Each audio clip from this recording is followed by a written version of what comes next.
Hello everyone. Tonight I want to help you let go of the day and ease into rest.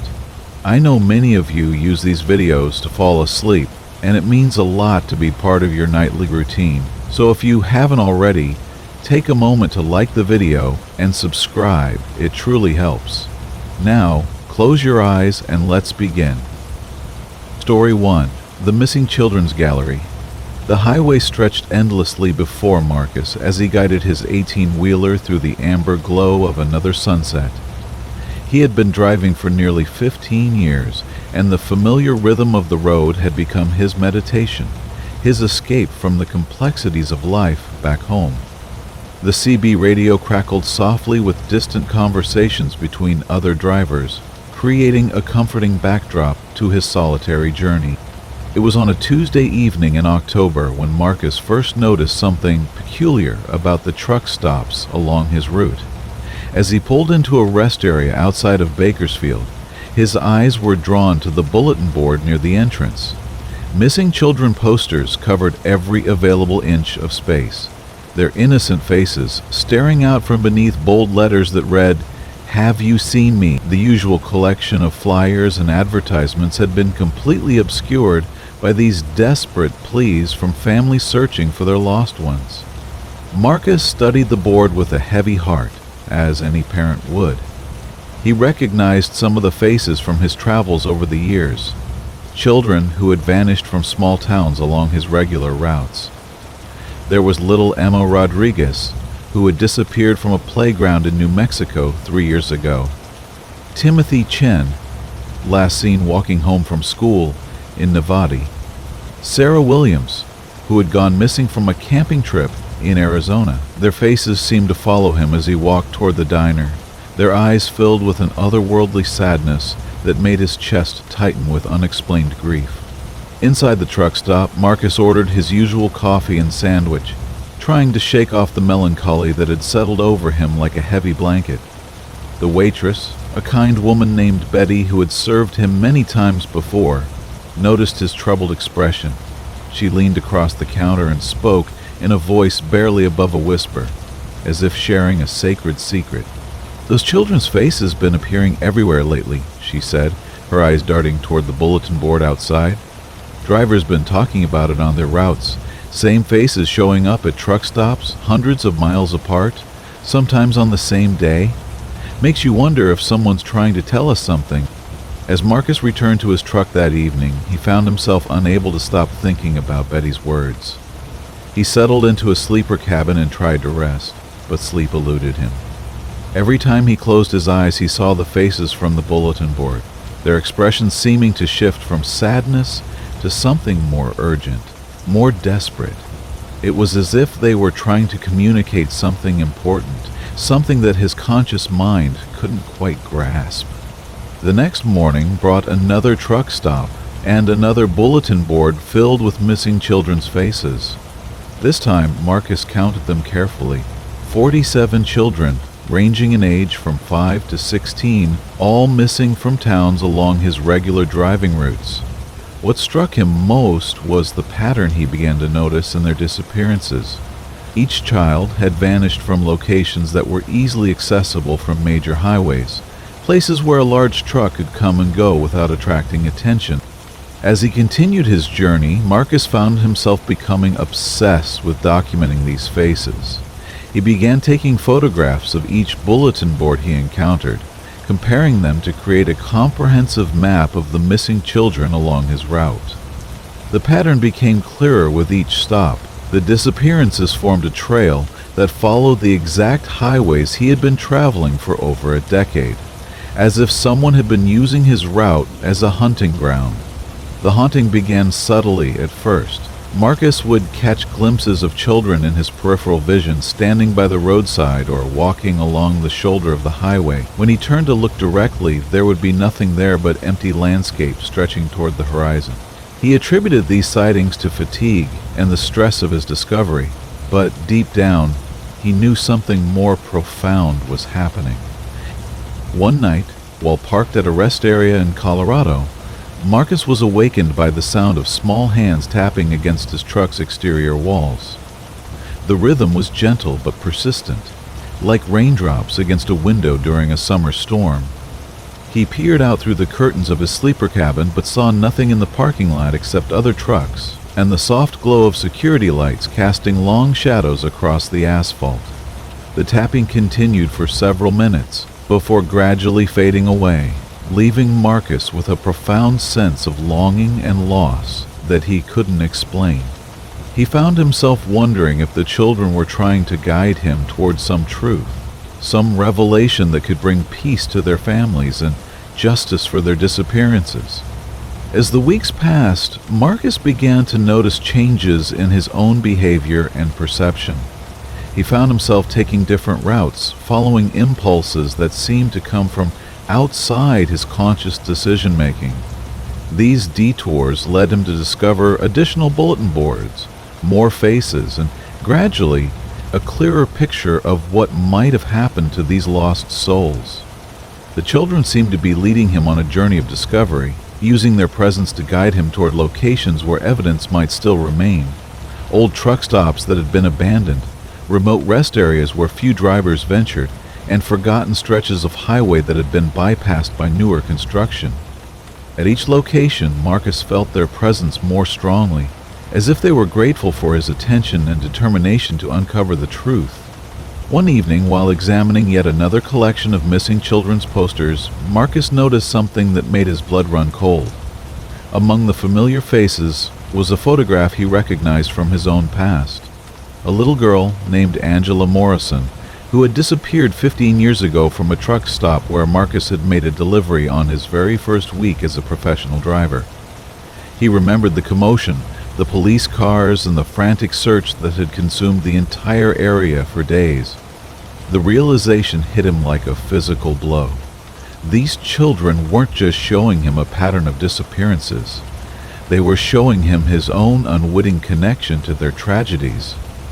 For 15 years, Marcus had been traveling the same routes, stopping at the same locations, following the same schedule as someone who had been hunting these innocent victims. The children had been trying to tell him that he wasn't just a witness to their disappearances, he was somehow connected to them in ways he was only beginning to understand. Marcus spent the next several days in a state of profound contemplation, driving his routes with new awareness and purpose. The children's faces seemed less haunting now and more like guides, leading him toward a truth that needed to be revealed. He began to document not just the missing children's information, but also his own travel logs, delivery schedules, and the locations where he had stopped during his 15 years on the road. The pattern that emerged was both terrifying and illuminating.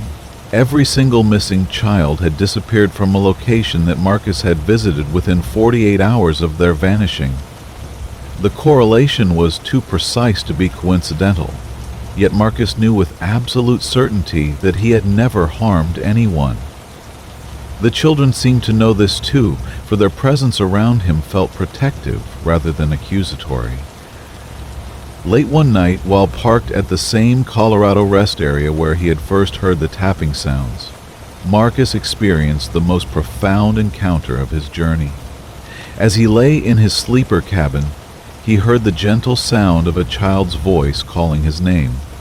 The voice was clear and unmistakable, filled with trust and hope rather than fear or anger. "Marcus," the voice said softly, "we need you to find him. He's still out there, still hunting. You're the only one who knows the pattern, the only one who can stop him before he takes more of us." In that moment, Marcus understood his purpose with crystal clarity. The missing children hadn't been haunting him, they had been recruiting him. Their spirits had recognized something in him, a combination of knowledge, access, and moral integrity that made him uniquely qualified to bring their killer to justice. They had chosen him as their champion, their voice in a world that had failed to protect them. Marcus spent the remainder of that night compiling all of his documentation into a comprehensive report. He included photographs of every bulletin board, maps showing the correlation between his routes and the disappearances, and detailed timelines that revealed the pattern with undeniable clarity. When dawn broke over the mountains, he knew what he had to do. The next morning, Marcus drove to the nearest FBI field office and presented his findings to a special agent who specialized in cases involving missing children.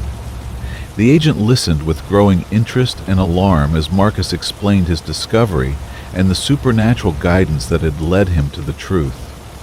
While the agent remained skeptical about the spiritual aspects of Marcus's story, the evidence he presented was compelling enough to warrant a full investigation.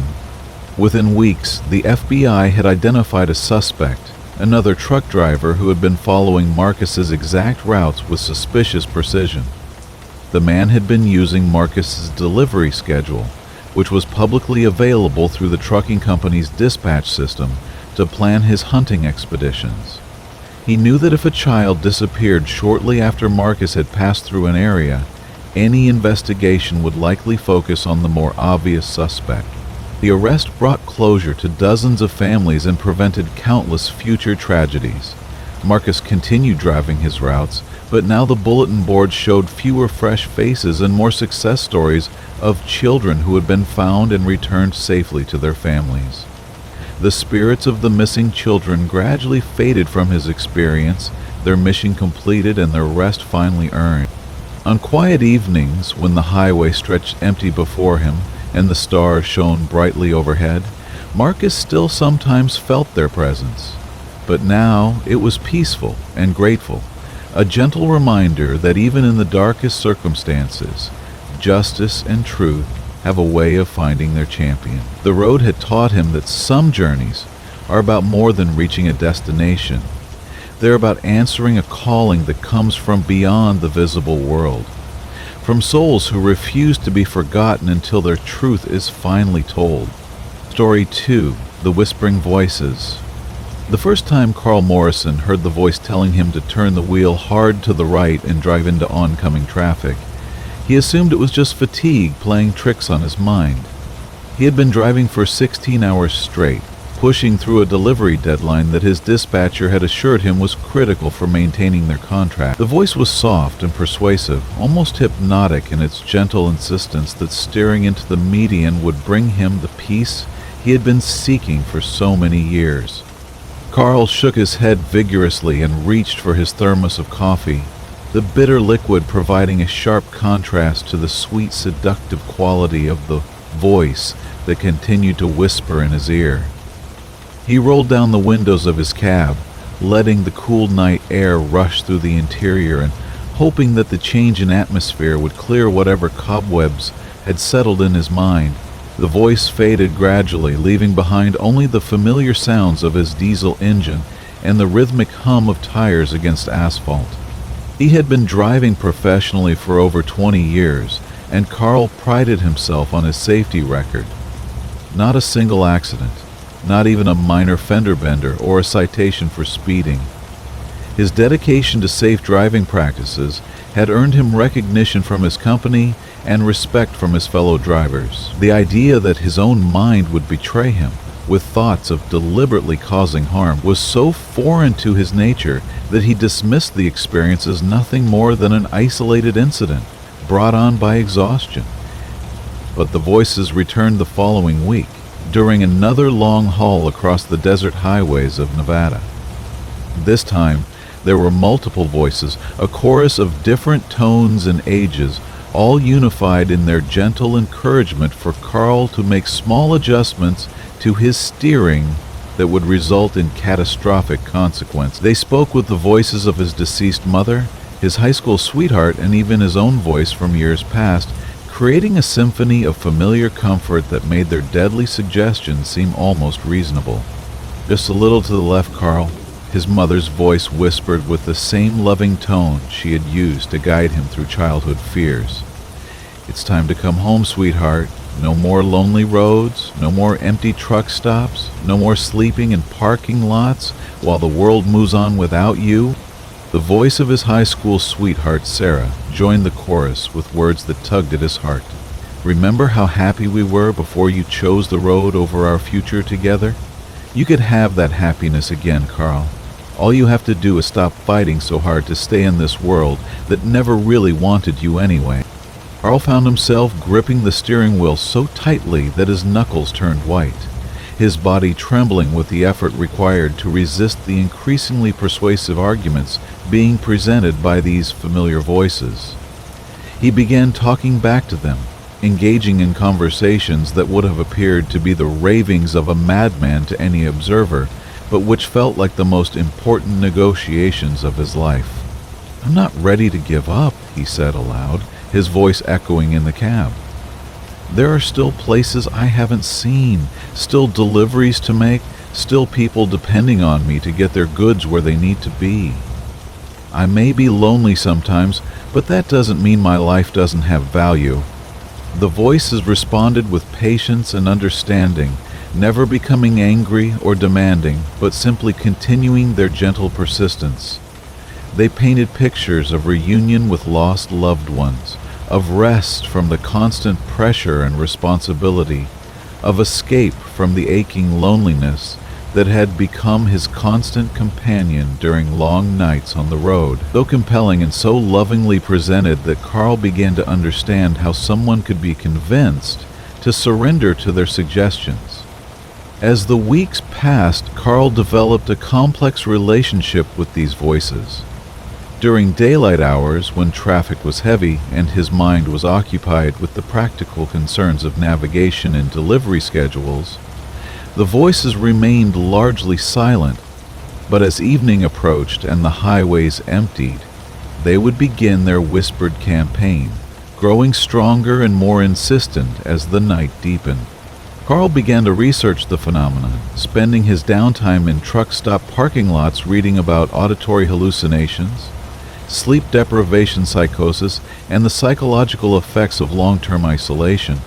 He learned that many long-haul drivers experienced similar episodes, though few were willing to discuss them openly for fear of losing their commercial driving licenses. The knowledge that he wasn't alone in his experience brought some comfort, but it didn't diminish the growing power that the voices seemed to hold over his thoughts and emotions.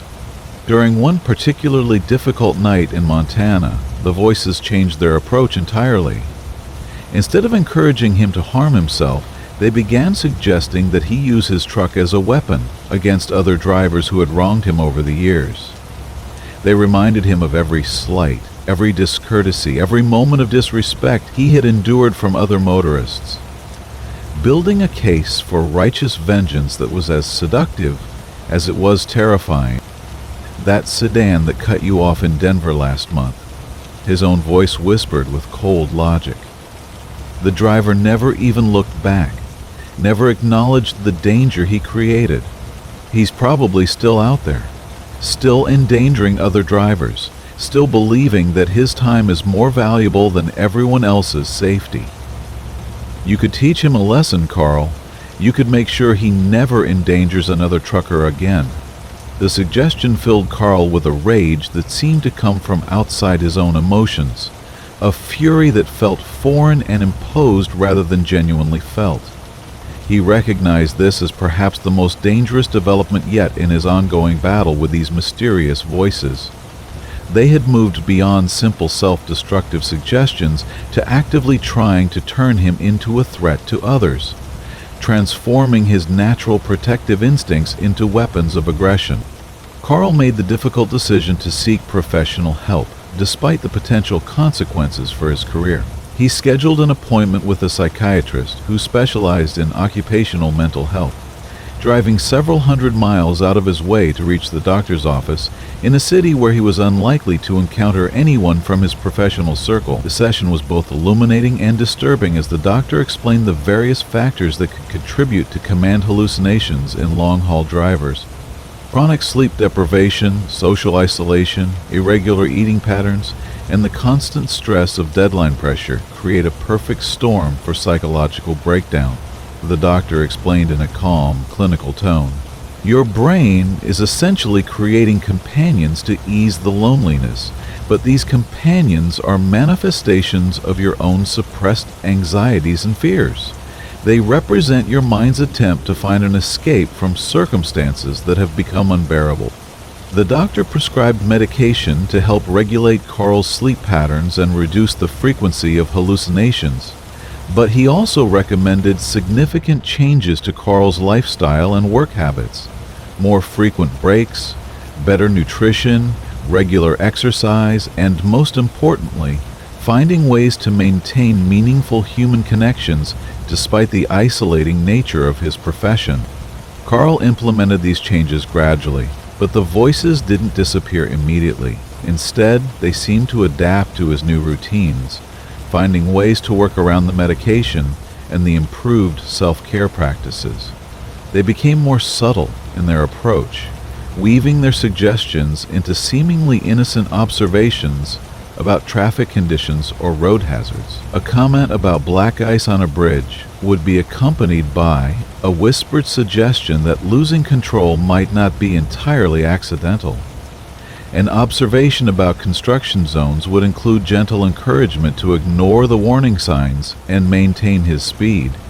The breakthrough came during a conversation with another driver at a truck stop in Oklahoma. Carl had been reluctant to discuss his experiences with anyone in his professional community, but exhaustion and desperation finally overcame his reservations. To his surprise, the other driver listened without judgment and shared his own similar experiences with command voices during his early years on the road. The thing about those voices, the older driver explained while they shared coffee and pie in the truck stop diner, is that they're not really trying to hurt you. They're trying to give you what they think you want, which is an end to the struggle. But they don't understand that struggling is part of living, and living is what makes the good moments worth having. Once I understood that, I could talk back to them with authority instead of fear. This perspective gave Carl a new framework for dealing with his auditory tormentors. Instead of simply resisting their suggestions or trying to ignore them, he began engaging them in philosophical discussions about the nature of existence, the value of perseverance, and the importance of hope even in difficult circumstances. The voices, which had seemed so wise and persuasive when he was afraid of them, began to reveal themselves as rather simplistic in their understanding of human experience. "You think ending the journey is the solution to the difficulties of traveling," Carl would say during these internal debates, "but the difficulties are what make the destinations meaningful. Without challenges, there's no sense of accomplishment. Without struggle, there's no growth. Without the lonely nights, I wouldn't appreciate the warmth of human connection when I do find it." Gradually, the voices began to lose their power over his thoughts and emotions. They still whispered their suggestions occasionally, but they had become more like background noise than compelling commands. Carl learned to acknowledge them without giving them authority, treating them as symptoms of stress rather than sources of wisdom or guidance. The most significant change came when Carl decided to modify his routes to include regular stops at a truck stop where a support group for drivers met weekly. The group, led by a retired driver who had overcome his own struggles with isolation and depression, provided a forum for honest discussion about the psychological challenges of long-haul trucking. Carl found that sharing his experiences with others who had faced similar battles helped diminish the voice's influence even further.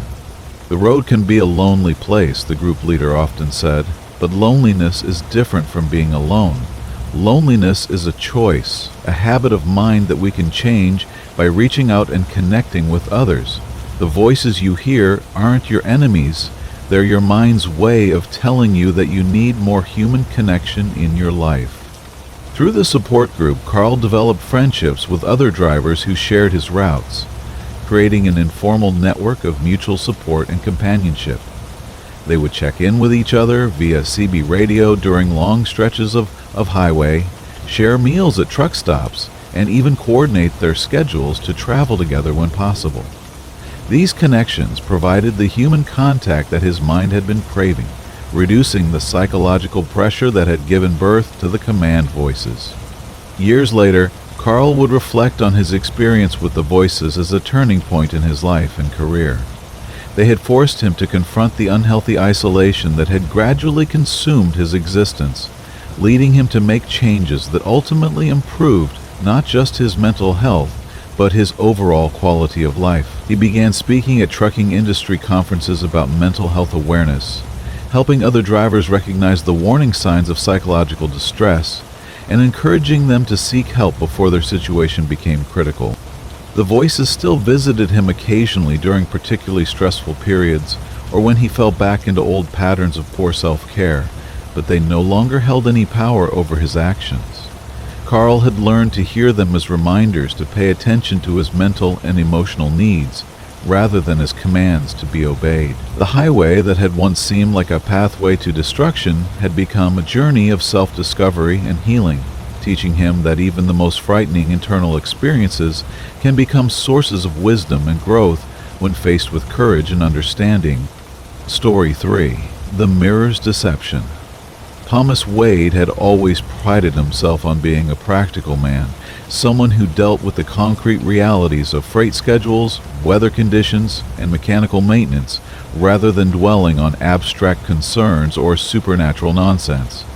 His 30-year career as a long-haul trucker had been built on this foundation of pragmatic thinking, and he approached every challenge with methodical precision and unwavering logic. So when he first noticed that his reflection in the truck's mirrors wasn't quite matching his actual movements, Thomas immediately assumed there was a simple explanation involving optical distortion or equipment malfunction.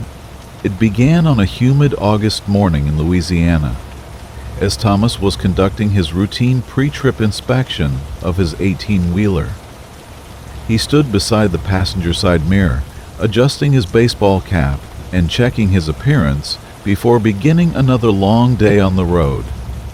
As he raised his right hand to scratch his beard, his reflection in the mirror raised its left hand to the same side of its face. The movement was subtle enough that Thomas initially dismissed it as a trick of lighting or perspective, but something about the discrepancy nagged at him throughout the morning. During his lunch break at a truck stop outside of Memphis, Thomas decided to investigate the phenomenon more thoroughly. He positioned himself directly in front of the mirror and performed a series of deliberate gestures, watching carefully to see if the reflection would accurately reproduce his movements. What he observed defied every rational explanation his practical mind could generate. When he waved his right hand, the reflection waved back with its right hand, creating the correct mirror image. But when he touched his left shoulder, the reflection touched its right shoulder, as if it were copying his movements from the same perspective rather than from the reversed viewpoint that mirrors should provide. Thomas spent several minutes testing different combinations of movements, growing increasingly disturbed by the inconsistencies he observed. Sometimes the reflection behaved normally, creating perfect mirror images of his actions. Other times it seemed to move independently, lagging behind his gestures by a fraction of a second, or adding subtle variations that he hadn't performed. Most unsettling of all were the moments when the reflection appeared to be moving before Thomas himself initiated the action, as if it were leading rather than following his movements. The rational part of Thomas's mind insisted that there had to be a logical explanation for these observations. Perhaps the mirror had been damaged in some way that created unusual optical effects. Maybe the mounting hardware was loose, causing vibrations that distorted the reflection. He examined the mirror housing carefully, checking for cracks in the glass or irregularities in the mounting system. But everything appeared to be in perfect working order. As the day progressed and Thomas continued his journey westward, he found himself glancing at the mirrors more frequently than usual, always watching for further evidence of the strange behavior he had witnessed. The reflection seemed to sense his scrutiny, behaving normally whenever he looked directly at it, but resuming its independent actions when he tried to observe it peripherally. This cat-and-mouse game between Thomas and his own reflection created a constant undercurrent of tension that made concentration difficult and increased his stress levels significantly. That evening, as Thomas parked his truck at a rest area in Arkansas, he experienced the most disturbing episode yet. While preparing for sleep in his sleeper cabin, he caught sight of his reflection in the small mirror mounted above the sink. The reflection was performing its own nighttime routine, but with subtle differences that filled Thomas with inexplicable dread. Where Thomas was wearing a blue t-shirt, His reflection wore red. Where Thomas had removed his wedding ring and placed it in a small dish, his reflection still wore the ring on the wrong hand. Most chilling of all, the reflection's facial expression showed a contentment and peace that Thomas certainly wasn't feeling, as if it were living a different, happier version of his life. Sleep came fitfully that night, interrupted by disturbing dreams in which Thomas found himself trapped inside the mirror, watching helplessly as his reflection lived his life in the real world.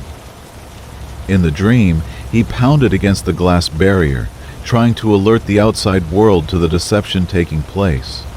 But no one could hear his desperate pleas for help. The reflection version of himself went about daily routines with subtle improvements, making better decisions, showing more patience with difficult customers, and generally living the life that Thomas wished he could live, but somehow never managed to achieve.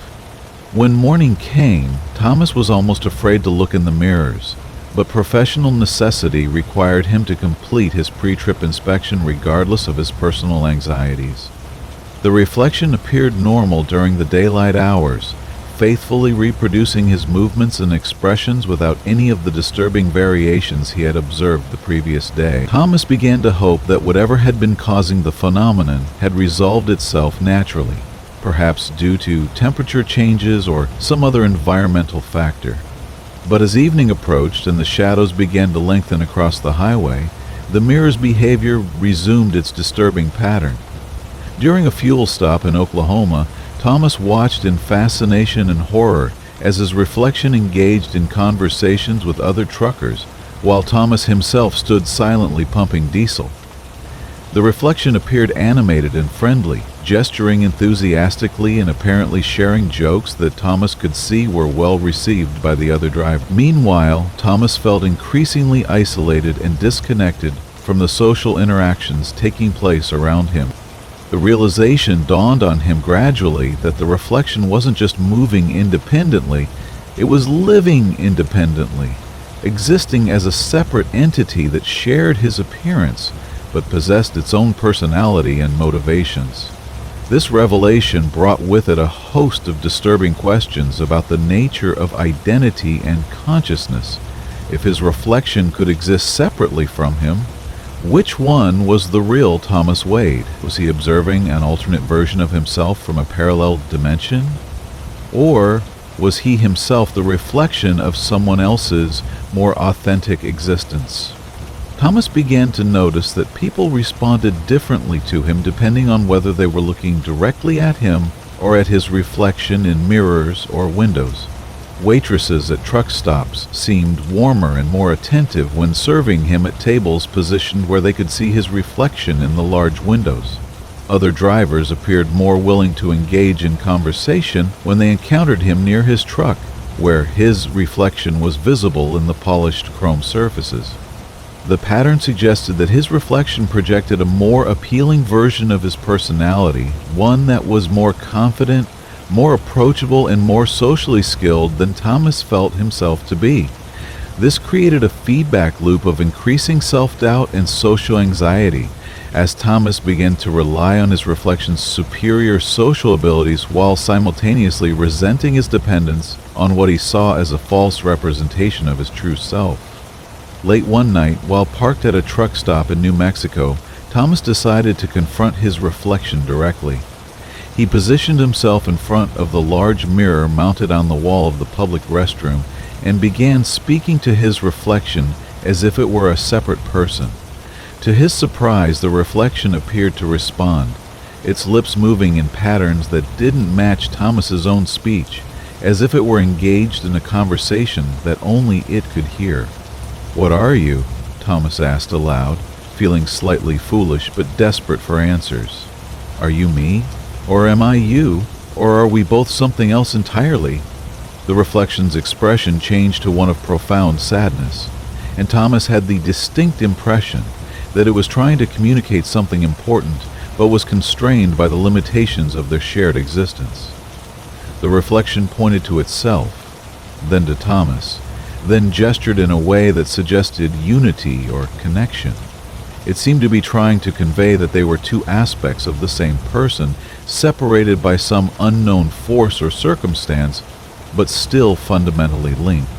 Over the following weeks, Thomas developed a complex relationship with his reflection. During daylight hours, when the reflection behaved normally, he felt like himself again, confident and capable of handling the challenges of his profession. But as darkness fell and the reflection resumed its independent behavior, Thomas felt increasingly like a passenger in his own life, watching helplessly as his alternate self lived a version of his existence that seemed more authentic and fulfilling than anything he could achieve on his own. The situation reached a crisis point during a delivery in California, when Thomas realized that his reflection was making decisions that affected his real-world circumstances. While Thomas had intended to refuse an additional load that would require him to drive through dangerous mountain conditions during a winter storm, his reflection had apparently accepted the assignment, leaving Thomas with paperwork he didn't remember signing and a delivery schedule he didn't remember agreeing to follow.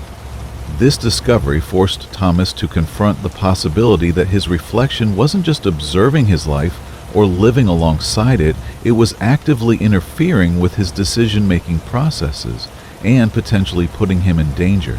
The idea that his own image could betray him in such a fundamental way filled him with a terror that went beyond rational fear and entered the realm of existential dread. Thomas made the difficult decision to cover all the mirrors in his truck with towels and tape, eliminating his ability to see his reflection during the remainder of his journey. The immediate result was a profound sense of relief, as if he had been freed from the constant surveillance and judgment of his alternate self. But this relief was quickly replaced by practical difficulties, as he realized how much he depended on his mirrors for safe driving, parking, and backing maneuvers. The compromise solution he developed involved uncovering the mirrors only when absolutely necessary for safety purposes, while keeping them covered during routine activities and rest periods. This approach allowed him to function professionally while minimizing his exposure to the disturbing phenomenon that had been affecting his mental and emotional well-being. Gradually, Thomas began to understand that his experience with the mirror reflected deeper issues related to self-acceptance and authenticity. The reflection that had seemed so superior to his real self was actually a projection of his own potential, a visualization of the person he could become if he addressed the insecurities and limitations that held him back from fuller self-expression. Working with a counselor who specialized in helping people overcome social anxiety and self-doubt, Thomas learned to integrate the positive qualities he had observed in his reflection into his actual personality and behavior. Instead of seeing the reflection as a separate entity that was competing with him for control of his life, he began to view it as a mentor or guide that was showing him possibilities for personal growth and development. The process of integration was gradual and sometimes difficult, requiring Thomas to confront aspects of his personality that he had been avoiding or denying for years. But as he became more comfortable with authentic self-expression and social interaction, he noticed that his reflection began to behave more normally, no longer acting independently but simply mirroring his actual movements and expressions. Eventually, Thomas was able to uncover his mirrors permanently, without experiencing the disturbing phenomena that had plagued him for months. The reflection that looked back at him was clearly his own, but it was also the reflection of someone who had grown more confident, more socially skilled, and more comfortable with his own identity. The mirror had forced him to confront the gap between who he was and who he could be, ultimately leading to personal transformation that improved every aspect of his life, both on and off the road. Story 4. The Taste of Emptiness. Daniel Kemp had always been particular about his food, carrying a small arsenal of seasonings and hot sauces in his truck to transform the often bland offerings of highway diners and truck stop grills into something approaching palatability. His appreciation for good flavor had been one of the few constants in his nomadic lifestyle, a source of comfort and pleasure that helped offset the loneliness and monotony of long-haul trucking. So when every bite of food began tasting like ash in his mouth, Daniel knew something was fundamentally wrong with either his health or his perception of reality. The phenomenon began gradually on a Tuesday morning in Kansas as Daniel sat in a familiar diner where he had eaten breakfast dozens of times over the past 5 years. The waitress, a cheerful woman named Dolores who always remembered his preference for extra crispy bacon and black coffee, served him his usual order with her customary smile and friendly chatter about the weather and local gossip. But when Daniel took his first bite of what should have been perfectly seasoned scrambled eggs, the flavor that reached his taste buds was indistinguishable from the cold ash that remained in fireplaces after the flames had died. Initially, Daniel assumed the problem was with the food itself, perhaps the result of a kitchen accident or contaminated ingredients. He discreetly examined his plate, looking for signs of ash or other foreign substances, but the eggs appeared normal in every visual respect. Their texture was correct, their temperature was appropriate, and their appearance was exactly what he expected from his usual breakfast order. Only the taste was wrong, completely and utterly wrong, as if someone had replaced the food with crematorium remains while maintaining its outward appearance. Daniel quietly requested a replacement meal, explaining to Dolores that his original order seemed to have been contaminated somehow. She apologized profusely and brought him a fresh plate prepared by a different cook, but the result was identical. Every item on the replacement plate tasted like ash, from the bacon to the toast to the hash browns. Even his coffee, which had always been his most reliable source of flavor satisfaction, had taken on the same dead, powdery taste that reminded him uncomfortably of mortality and endings. Concerned about the possibility of a medical emergency, Daniel drove to the nearest urgent care clinic, where a young doctor conducted a thorough examination of his mouth, throat, and nasal passages. The doctor asked detailed questions about his symptoms, his medical history, and any medications or supplements he might be taking. After a comprehensive evaluation that included blood tests and a consultation with a specialist via telemedicine, the doctor could find no medical explanation for Daniel's sudden loss of taste perception. "Your taste buds appear to be functioning normally," the doctor explained while reviewing the test results. "Your sense of smell is intact, your oral health is excellent, and your blood work doesn't show any signs of infection, vitamin deficiency, or other conditions that typically affect taste perception. Sometimes stress or depression can alter how we experience food, but that usually involves reduced appetite rather than specific taste distortion."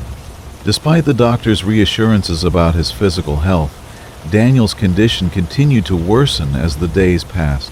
Every meal became an exercise in forcing himself to consume nutrients that his body needed, but his mind rejected based on the horrible taste that accompanied every bite.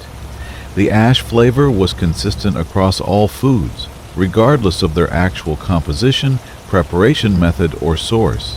Fresh fruit from roadside stands tasted like ash. Expensive steaks from upscale restaurants tasted like ash.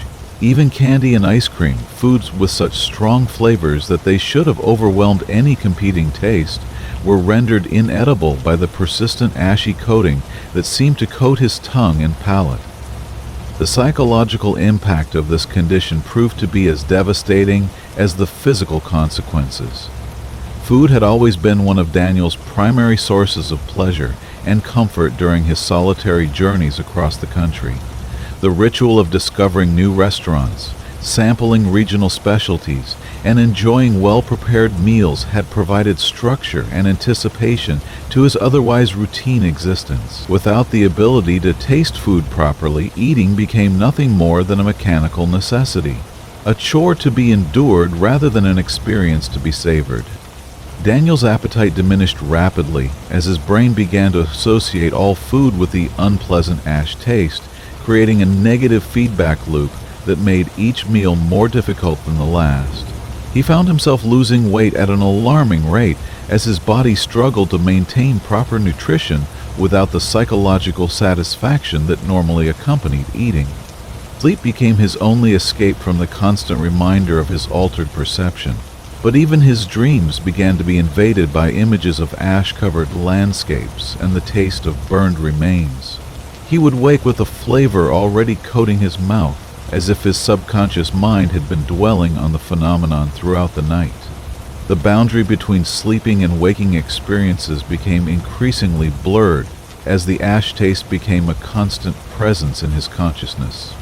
During a particularly difficult evening in Colorado, Daniel encountered another trucker at a rest area who observed his obvious distress and struck up a conversation.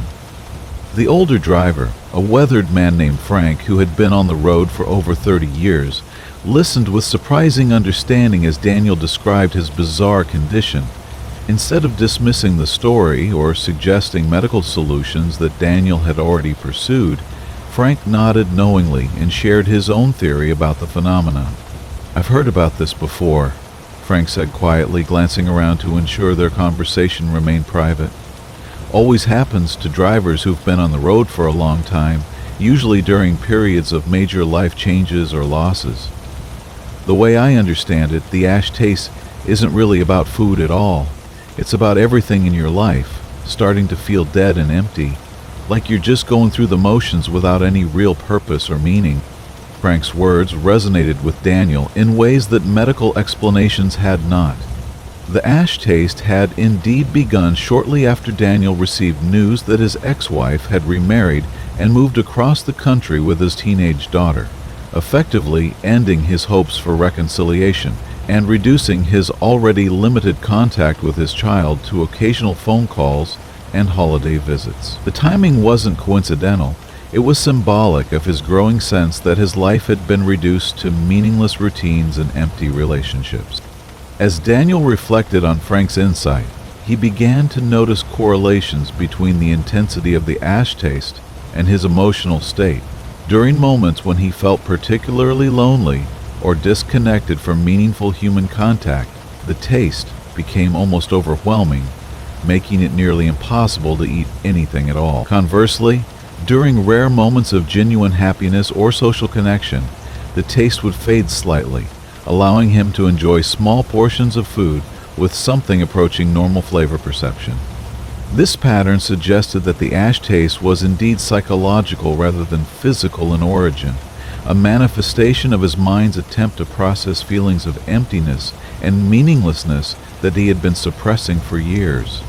The taste was literal in its symbolism, representing the ashes of burned bridges, failed relationships, and abandoned dreams that had accumulated in his consciousness like debris from a life that had lost its way. Understanding the symbolism didn't immediately cure Daniel's condition, but it did provide him with a framework for addressing the underlying issues that had created it. He began to examine his life choices more critically, questioning whether his dedication to long-haul trucking had come at the expense of relationships and experiences that might have given his existence more substance and meaning. The ash taste became a constant reminder that he was consuming emptiness rather than nourishment, both literally and metaphorically. Daniel started making deliberate changes to his lifestyle and priorities, beginning with small steps toward rebuilding connections with people who mattered to him.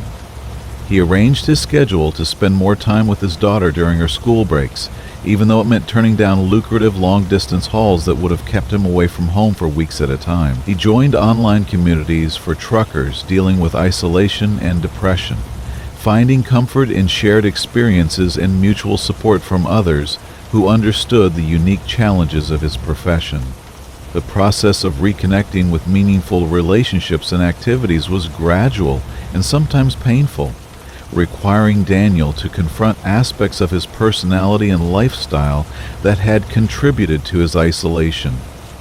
He had to admit that his dedication to work had often been an excuse to avoid the vulnerability and commitment required for deep human connections. The ash taste served as a constant reminder of the consequences of emotional avoidance, forcing him to choose between continued isolation and the difficult work of building authentic relationships. Slowly, as Daniel invested more energy in nurturing his connections with family and friends, the ash taste began to lose its grip on his perception. Meals shared with his daughter during her visits started to taste normal again, as if the presence of genuine love and connection could override the symbolic manifestation of emptiness that had been poisoning his experience. Phone conversations with old friends who had remained loyal despite his years of emotional absence seemed to cleanse his palate, preparing him to taste food with something approaching normal appreciation. The breakthrough came during a Thanksgiving dinner that Daniel shared with his daughter and her stepfather, a man who had initially represented everything Daniel felt he had lost, but who gradually became a symbol of possibility and redemption. As they sat around the table, sharing stories and expressing gratitude for the good things in their lives, Daniel took a bite of turkey and experienced normal flavor. For the first time in months, the taste was so vivid and satisfying that tears came to his eyes, not just from relief, but from recognition of how much he had been missing during his period of self-imposed emotional exile. From that point forward, Daniel's recovery accelerated as he continued to prioritize relationships and meaningful experiences over the financial rewards and independence that had previously driven his career choices.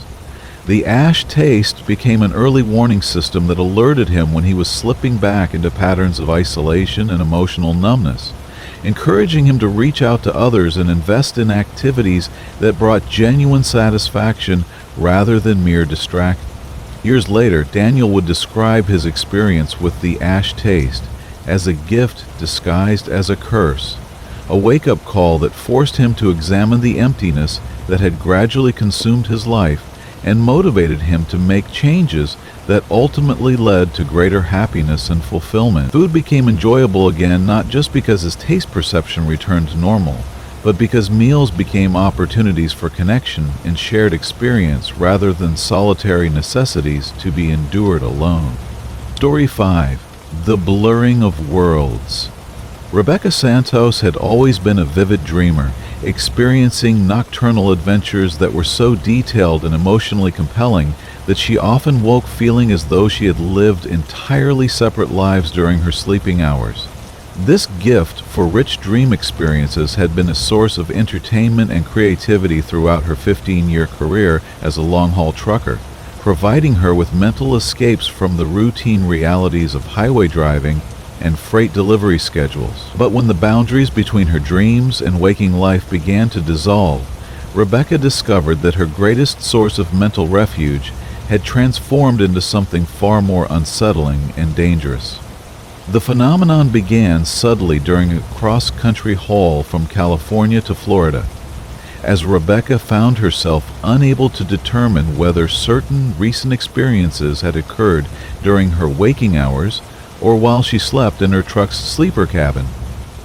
She had clear memories of stopping at a desert truck stop where she had helped a stranded motorist change a flat tire, sharing coffee and conversation with a woman who was traveling to her father's funeral. The memory was vivid and emotionally resonant, complete with specific details about the woman's appearance, her story of family reconciliation, and the gratitude she expressed for Rebecca's assistance. But when Rebecca tried to locate the receipt from the truck stop where this encounter had supposedly taken place, she could find no evidence that she had ever stopped at that particular location. Her logbook showed a continuous drive through that section of highway with no recorded breaks for fuel, food, or rest. Even more puzzling, when she called the truck stop to inquire about the incident, the manager informed her that no stranded motorists had been reported in their parking lot during the time period in question. Initially, Rebecca attributed the discrepancy to simple confusion or record-keeping errors, but similar incidents began occurring with increasing frequency as her journey continued. She would wake with detailed memories of conversations with other truckers, mechanical problems that required roadside assistance, and encounters with law enforcement officers conducting safety inspections. Yet physical evidence for these experiences was consistently absent, leaving Rebecca to question either her memory or her perception of reality.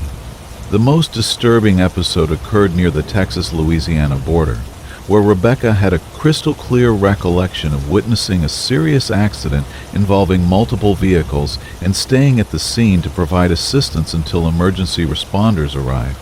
She could remember every detail of the incident: the sound of screeching brakes, the acrid smell of burning rubber, the faces of the injured victims, and the chaos of rescue operations. The experience had been so traumatic that she had called her sister that evening to process the emotional impact of witnessing such devastation. But when Rebecca checked local news reports for coverage of the accident, she found no mention of any traffic incidents in that area during the relevant time period. Her phone records showed no outgoing calls to her sister, and when she contacted her sister directly, her sibling had no memory of receiving any distressing phone calls recently. The absence of any corroborating evidence for such a vivid and emotionally significant experience left Rebecca feeling deeply unsettled about the reliability of her own perceptions. As the pattern of phantom experiences continued, Rebecca began to notice that the boundary between sleeping and waking wasn't just blurred but seemed to be shifting continuously throughout her daily routine. She would find herself in the middle of complex conversations with people who weren't actually present, responding to CB radio calls that turned out to be imaginary, and navigating road conditions that existed only in her mind. The transitions between reality and dream state were so seamless that Rebecca often couldn't identify the moment when her perception had shifted from one to the other. The condition created significant safety concerns as Rebecca struggled to distinguish between real traffic situations and dream scenarios that required different responses. She would brake suddenly for obstacles that existed only in her imagined landscape, or fail to respond appropriately to actual hazards because she assumed they were part of an ongoing dream sequence. The cognitive dissonance between her internal experience and external reality created a constant state of uncertainty that made every aspect of driving more challenging and potentially dangerous. Rebecca sought help from a sleep specialist who conducted extensive testing to determine whether her condition was related to a specific sleep disorder or neurological problem. The tests revealed that Rebecca was experiencing an unusual form of REM sleep intrusion, where the vivid dreaming associated with rapid eye movement sleep was occurring during periods when she should have been fully awake. This condition, while rare, was sometimes observed in people who had experienced significant sleep deprivation over extended periods. Your brain is essentially trying to dream while you're awake, the specialist explained during their consultation. The isolation and irregular sleep patterns associated with long-haul trucking can disrupt your normal sleep-wake cycle to the point where different states of consciousness begin to overlap. Your mind is creating these vivid experiences as a way of processing the stress and loneliness of your lifestyle, but it's doing so during inappropriate times when you need to be fully alert and grounded in reality. The treatment plan involves significant changes to Rebecca's sleep hygiene and work schedule, including more regular sleep and wake times, longer rest periods between driving shifts, and techniques for maintaining awareness of her current state of consciousness. Rebecca also began keeping detailed logs of her experiences, noting the time, location, and circumstances of each incident to help identify patterns and triggers that might contribute to the confusion between dreams and reality. One of the most effective strategies involved developing a series of reality checks that Rebecca could perform whenever she suspected that her perception might be compromised. These checks included examining her hands for unusual appearance or behavior, reading text twice to see if it changed between readings, and verifying her location through GPS and physical landmark. While these techniques couldn't prevent the dream intrusions from occurring, they could help Rebecca identify when her perception was unreliable and take appropriate precautions. The emotional impact of the condition proved to be as challenging as the practical difficulties it created. The phantom experiences often involved meaningful social interactions and helping behaviors that provided Rebecca with a sense of purpose and connection that was largely absent from her actual daily routine.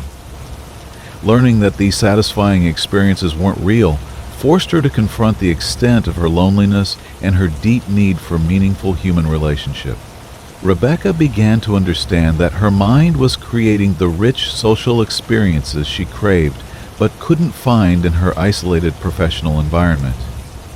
The dream intrusions weren't just random neurological misfiring.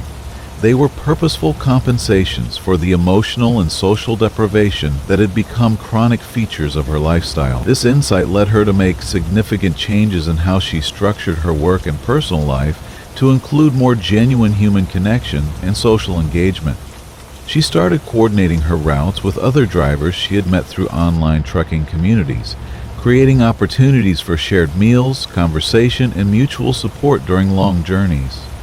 Rebecca also began volunteering at truck stops and travel centers during her mandatory rest periods, providing assistance to stranded motorists and fellow drivers who needed help with mechanical problems or navigation challenges. These activities gave her real opportunities to engage in the helping behaviors that had been so satisfying in her dream experiences. The frequency of dream intrusions decreased significantly as Rebecca's actual life became more emotionally fulfilling and socially connected.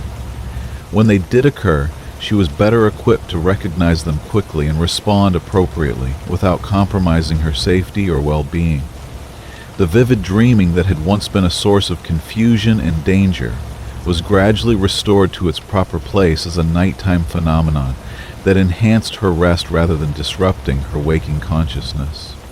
Rebecca also discovered that keeping a dream journal helped her process the symbolic content of her sleeping experiences without confusing them with actual memories. Writing about her dreams immediately upon waking helped establish clear boundaries between different states of consciousness while preserving the creative and emotional benefits that had always made her dream life so rich and meaningful. The experience taught Rebecca valuable lessons about the importance of maintaining balance between solitude and social connection in her professional life. While the independence and freedom of long-haul trucking continued to appeal to her, she learned to structure her career in ways that provided regular opportunities for meaningful human interaction and community involvement. The boundary between dreams and reality remained distinct and appropriate, but both aspects of her consciousness continued to contribute to a life that felt rich, purposeful, and authentically her own. Over time, Rebecca developed a new appreciation for the complexity and resilience of human consciousness, recognizing that even disturbing psychological symptoms often represented her mind's attempt to meet important needs that weren't being addressed through conventional means. The dream intrusions that had once frightened her became a source of insight into her own psychological and emotional requirements, guiding her toward lifestyle changes that improved every aspect of her health and happiness. Story 6. When Exhaustion Creates Reality. The hallucinations began for Marcus Chen during his 4th consecutive day without proper sleep, manifesting first as subtle movements in his peripheral vision that he dismissed as fatigue-induced eye strain. Marcus had been pushing himself to complete a particularly lucrative series of back-to-back deliveries that would allow him to take an extended break for his daughter's wedding, but the demanding schedule had required him to operate on minimal rest and maximum doses of caffeine. He was experienced enough to recognize the early warning signs of dangerous exhaustion, but the financial incentive and emotional importance of his goal kept him pressing forward despite his body's increasingly urgent protests. The first hallucination to achieve full visual reality was a small girl in a red dress who appeared to be walking along the shoulder of Interstate 40 in New Mexico during the pre-dawn hours when traffic was sparse and visibility was limited. Marcus initially assumed she was a real child in distress and immediately pulled over to offer assistance, his parental instincts overriding any concerns about his own safety or schedule. But when he reached the location where he had seen her, there was no sign of anyone having been present. No footprints in the soft sand beside the highway, no discarded clothing or personal items that might have belonged to a stranded pedestrian. Marcus spent nearly an hour searching the area with a flashlight, calling out and listening for any response that might indicate someone was hiding or had fallen into one of the arroyos that bordered the roadway.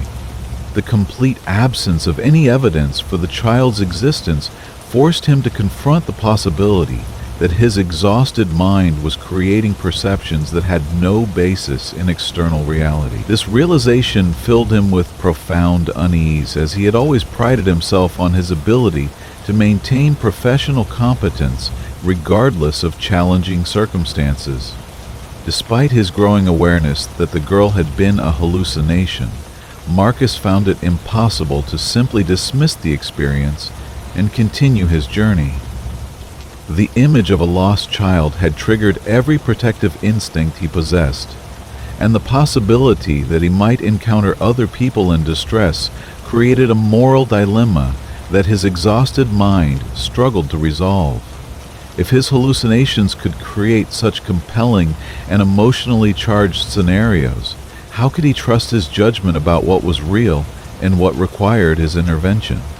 As Marcus resumed driving, the hallucinations became more frequent and elaborate, populating his route with an entire cast of characters who seemed to exist in a parallel reality that only he could perceive. There was an elderly man with a broken-down pickup truck who waved frantically for assistance at every overpass, a group of teenagers whose car had run out of gas near a remote exit ramp, and a woman in nursing scrubs who appeared to be walking home from a hospital shift despite being dozens of miles from any medical facility. Each hallucinated encounter presented Marcus with the same ethical crisis, knowing that these people were probably figments of his imagination, but unable to ignore the possibility that his exhaustion was causing him to dismiss real people who genuinely needed help. The internal conflict between rational skepticism and moral responsibility created a state of constant anxiety that made concentration even more difficult and increased the likelihood of additional hallucinations. The turning point came when Marcus hallucinated an encounter with his own father, who had died 3 years earlier from complications related to diabetes. The elder Chen appeared in the passenger seat of Marcus's truck during a lonely stretch of highway in Arizona, looking exactly as he had during his final weeks of life, but speaking with the wisdom and perspective that Marcus associated with his father's younger, healthier years. "You're killing yourself for money that won't matter if you're not alive to spend it," his father said in the gentle but firm tone that Marcus remembered from childhood lectures about responsibility and priorities. "Your daughter would rather have her father present at her wedding than have him pay for an expensive ceremony from a hospital bed or a grave." The conversation felt completely real and emotionally authentic, addressing concerns that Marcus had been suppressing about his work-life balance and his tendency to sacrifice personal well-being for financial security. His father's advice was practical and loving, exactly the kind of guidance that Marcus needed to hear, but had been unable to provide for himself in his current state of exhaustion and stress. When the hallucination ended, and Marcus found himself alone in the cab again, he was forced to grapple with the possibility that his exhausted mind was not only creating false perceptions, but was using those perceptions to process important psychological and emotional issues that his conscious mind had been avoiding. The hallucinated conversation with his father had provided genuine insight and comfort, even though Marcus knew that the experience had no external reality. This realization led Marcus to a deeper understanding of the relationship between consciousness, perception, and psychological health. The hallucinations weren't just random misfiring of neural circuits. They were his mind's attempt to address unmet needs for social connection, moral purpose, and emotional processing that had been neglected due to his isolated and demanding work schedule. Marcus made the difficult decision to pull over at the next truck stop and call his dispatcher to explain that he needed to take mandatory rest time before continuing his delivery schedule. The conversation was uncomfortable, as it required him to admit that he had pushed himself beyond safe operating limits and potentially compromised his professional reliability.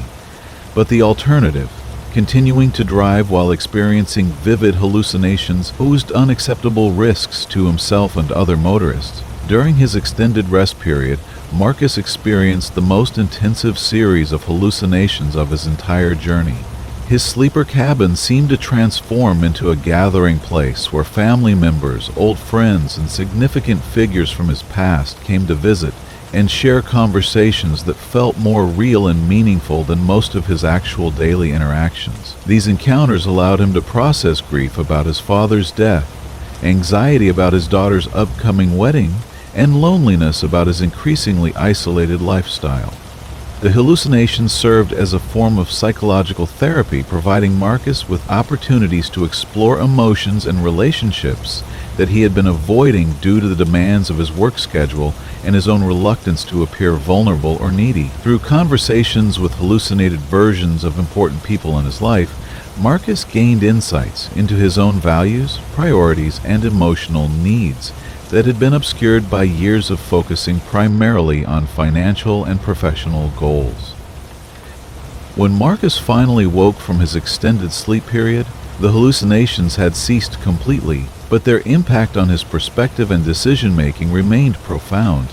He contacted his dispatcher again to request a modified delivery schedule that would allow him to reach his daughter's wedding with adequate time for rest and preparation. The company was understanding about his request, particularly when Marcus explained that his previous schedule had created safety concerns that could have resulted in accidents or regulatory violations. The wedding celebration became an opportunity for Marcus to implement the insights he had gained during his hallucinatory experiences. He was fully present for the event, engaging with family members and old friends in ways that reflected the deeper appreciation for relationships that his exhausted mind had helped him discover. The conversations were genuine and satisfying, providing the real-world fulfillment that had been missing from his life and reducing his psychological dependence on work as his primary source of identity and purpose. Following the wedding, Marcus made significant changes to his professional practices and personal priorities. He began scheduling more regular breaks and shorter consecutive driving periods, prioritizing safety and well-being over maximum earning potential. He also started maintaining more consistent contact with family and friends, recognizing that social isolation had contributed to the psychological conditions that made hallucinations more likely and more emotionally compelling. Marcus never experienced hallucinations with the same intensity again, but he retained a respectful awareness of his mind's capacity to create alternative realities when his basic needs for rest, connection, and emotional processing weren't being met through conventional means. The experience taught him to view psychological symptoms not as signs of weakness or failure, but as important communications from his unconscious mind about aspects of his life that required attention and care. Years later, Marcus would describe his period of sleep deprivation hallucinations as a crucial turning point that forced him to reevaluate his relationship with work, family, and personal health. The false perceptions that had initially frightened him ultimately led to more authentic and fulfilling real-world experiences, demonstrating the complex ways that even disturbing psychological phenomena can serve protective and adaptive functions when approached with courage and wisdom. Story 7.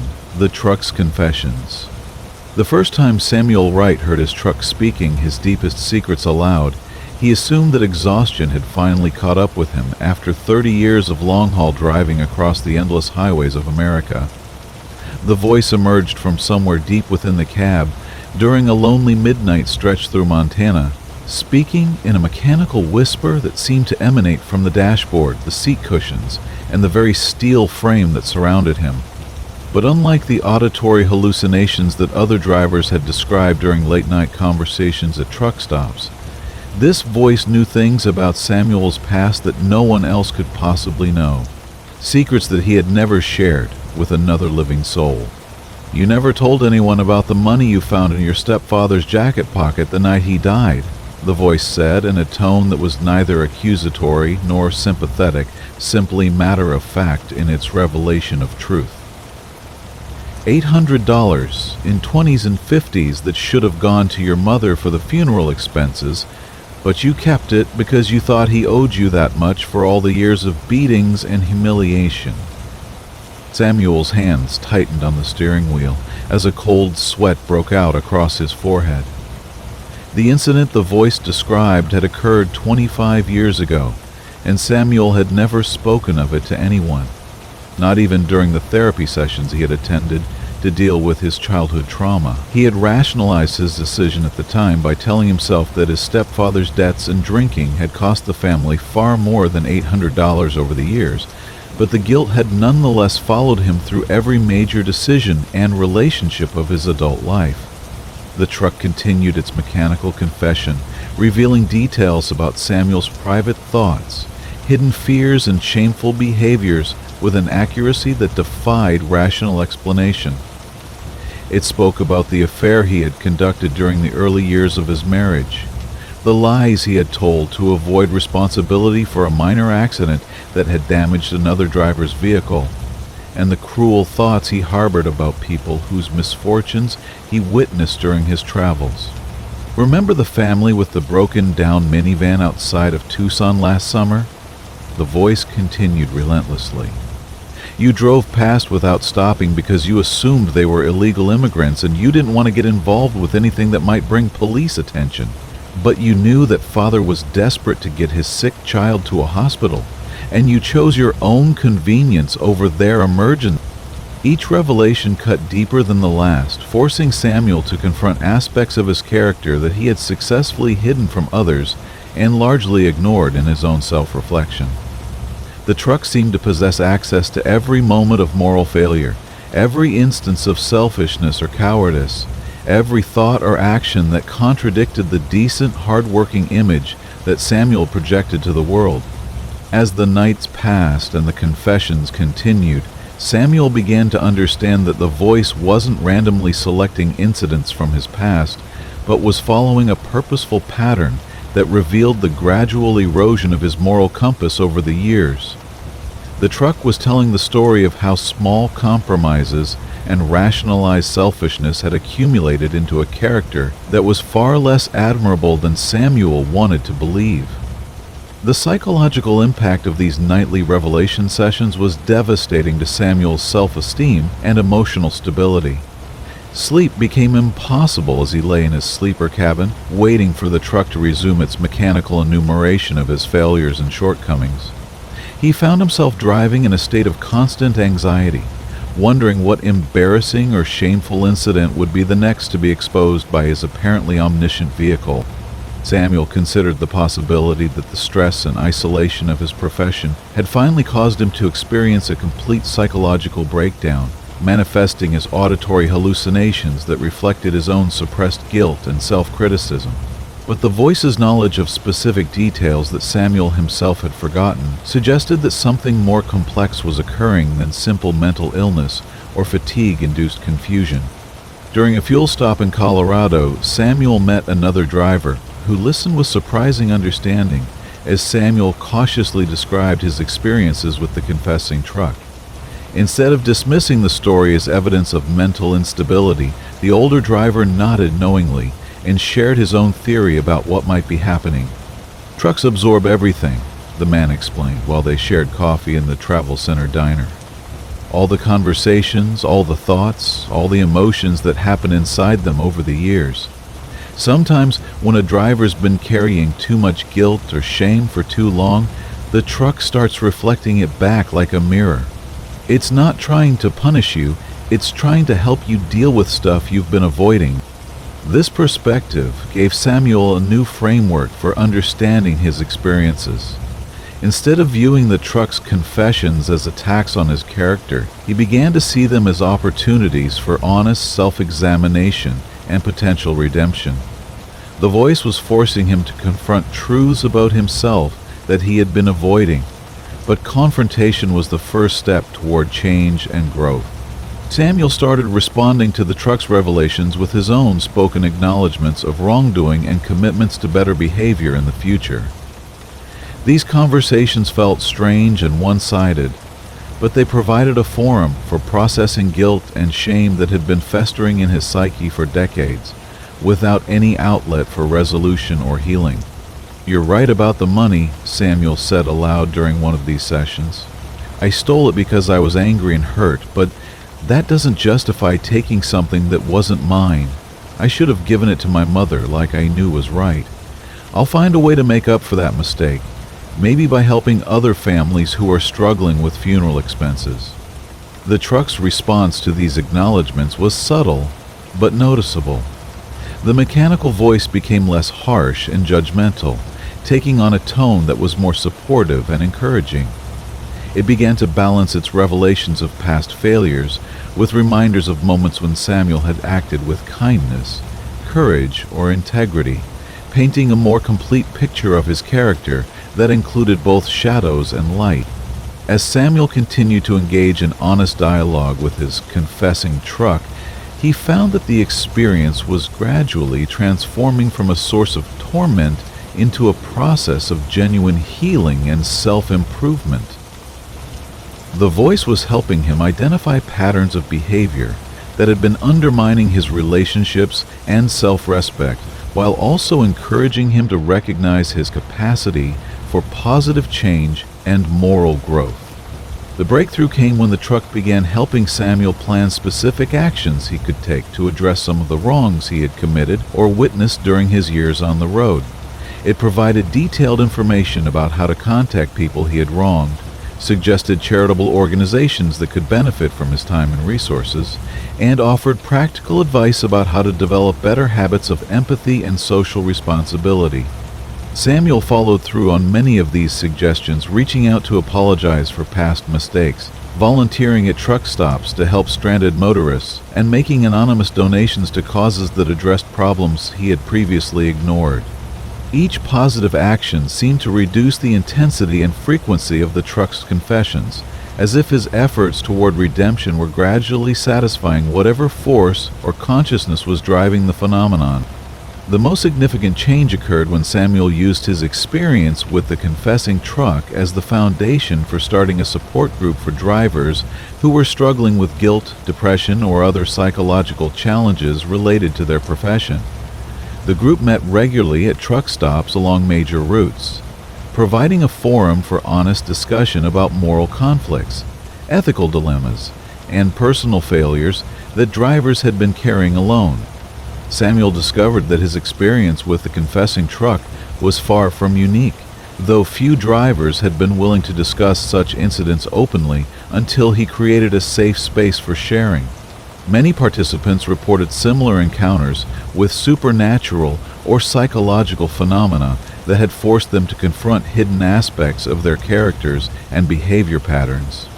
Through facilitating these discussions, Samuel learned that the trucking profession created unique conditions for moral isolation and ethical confusion that could lead to gradual character erosion if not addressed through community support and regular self-examination. The confessing truck had been his mind's way of initiating this process of moral inventory and spiritual renewal, using the vehicle that represented his livelihood as a symbol for the need to examine his life's direction and purpose. Eventually, the truck stopped speaking Samuel's secrets aloud, but the habit of honest self-reflection that the experience had established continued to guide his decision-making and behavior. He had learned to conduct his own moral inventory regularly, addressing ethical concerns and guilt before they could accumulate into the kind of psychological burden that had originally triggered his supernatural encounters. Years later, Samuel would describe his experience with the confessing truck as the most important spiritual awakening of his life, a forced confrontation with his own moral failings that ultimately led to genuine redemption and peace. The truck had been a harsh but ultimately loving teacher, using his own suppressed conscience to guide him toward a more authentic and ethical way of living, both on and off the road. Story 8. The Phantom Dispatcher. The phone calls always came at 3:17 a.m., precisely when Jake Morrison was entering his deepest sleep cycle in the cramped confines of his truck's sleeper cabin. The ringtone was identical to his company-issued phone, but when Jake checked the device, it remained silent and dark, showing no record of any incoming calls. Yet the ringing continued with mechanical persistence until Jake finally answered with a groggy, "Morrison here," only to hear the familiar voice of his dispatcher delivering urgent instructions for route changes, emergency deliveries, or safety warnings about road conditions ahead. "Jake, this is dispatch," the voice would say with the same professional tone and slight southern accent that characterized his actual dispatcher. A woman named Linda, who had been coordinating his loads for over 8 years. "We need you to take exit 47 instead of your planned route. There's been a chemical spill on I-35 that's going to close the highway for the next 6 hours. You'll need to add an extra 100 miles to your delivery schedule, but it's the only way to reach your destination on time. These calls seem perfectly legitimate in every respect, except for their supernatural origin and their timing in the middle of his mandatory rest periods. The information provided was detailed and specific, including reference numbers for incident reports, alternative route suggestions that demonstrated intimate knowledge of highway systems, and delivery deadlines that matched Jake's actual schedule. The dispatcher's voice was indistinguishable from Linda's real communications, complete with her characteristic phrases and professional mannerisms. Jake initially assumed that his phone was malfunctioning, somehow playing back recorded conversations from previous calls, or creating auditory illusions due to electronic interference from other devices in his truck. He had the phone examined by technicians at electronics stores in 3 different cities, but each inspection revealed that the device was functioning normally with no signs of damage, programming errors, or unusual electromagnetic influences. The phantom calls began to affect Jake's sleep patterns and decision-making processes as he struggled to determine which dispatch instructions were real and which originated from his mysterious midnight caller. Some of the information provided during these supernatural communications proved to be accurate, leading him to successful route changes that avoided traffic delays or road hazards. Other times, following the phantom dispatcher's instructions led him to detours that added unnecessary miles and time to his deliveries without providing any apparent benefits. The psychological strain of constantly questioning the reality of his communications with dispatch created a state of chronic uncertainty that made every aspect of his job more stressful and confusing. Jake found himself calling his real dispatcher during normal business hours to verify information he had received during the phantom calls, leading to conversations that painted him as either forgetful or mentally unstable. "Jake, I never called you about any chemical spill on I-35, Linda would say with growing concern about his repeated requests for confirmation of conversations that had never occurred. "Are you getting enough sleep out there? Maybe you need to take some time off to rest and get yourself checked out by a doctor." The pattern of phantom calls intensified during periods when Jake was facing personal stress or professional challenges, suggesting that the phenomenon might be related to his psychological state rather than to any external supernatural forces. During his divorce proceedings, the phantom dispatcher called nightly with increasingly urgent and contradictory instructions that reflected Jake's own anxiety about making correct decisions under pressure. When his father was hospitalized with a heart attack, the calls became longer and more emotionally supportive, with the dispatcher offering personal advice and encouragement that went far beyond the scope of normal professional communications. "I know this is a difficult time for you, Jake," the phantom voice said during one particularly lengthy late-night call. "Family emergencies are always harder when you're on the road and can't be there in person. But remember that your work is important too, and sometimes the best way to help your family is to maintain your stability and income. Your father would want you to take care of your responsibilities." These personal communications felt genuinely comforting and helpful, providing the kind of emotional support that Jake needed but wasn't receiving from his actual professional relationships or personal connections. The phantom dispatcher seemed to understand his struggles with work-life balance, his guilt about missing important family events, and his fears about financial security, in ways that his real dispatcher couldn't or wouldn't address. Jake began to look forward to these midnight conversations, even though he understood that they weren't real in any conventional sense. The phantom dispatcher became a trusted advisor and emotional confidant, offering guidance that was often more insightful and personally relevant than anything he received from actual human relationships. This dependency on supernatural communication created its own set of problems, as Jake became increasingly isolated from real human connections, while investing more emotional energy in his relationship with a voice that existed only in his own mind. The situation reached a crisis point when Jake began making major life decisions based on advice from the phantom dispatcher, including accepting a job transfer that relocated him hundreds of miles from his family and declining opportunities for career advancement that the voice advised against. These choices had real-world consequences that affected his relationships, financial situation, and professional development in ways that couldn't be easily reversed. Jake's sister, who had been concerned about his increasingly erratic behavior and poor decision-making, convinced him to seek help from a counselor who specialized in helping people deal with work stress and social isolation. The counseling sessions revealed that the phantom dispatcher was Jake's unconscious mind's attempt to create the kind of supportive, knowledgeable authority figure that he desperately needed, but wasn't finding in his actual professional or personal relationships. "You've created an idealized version of professional support," the counselor explained during one of their sessions. "This phantom dispatcher represents everything you wish you could get from your real work environment: personal attention, emotional understanding, flexible guidance, and someone who truly cares about your well-being beyond just your productivity." The fact that these calls come during your most vulnerable hours suggests that your mind is trying to provide comfort and direction when you feel most alone and uncertain.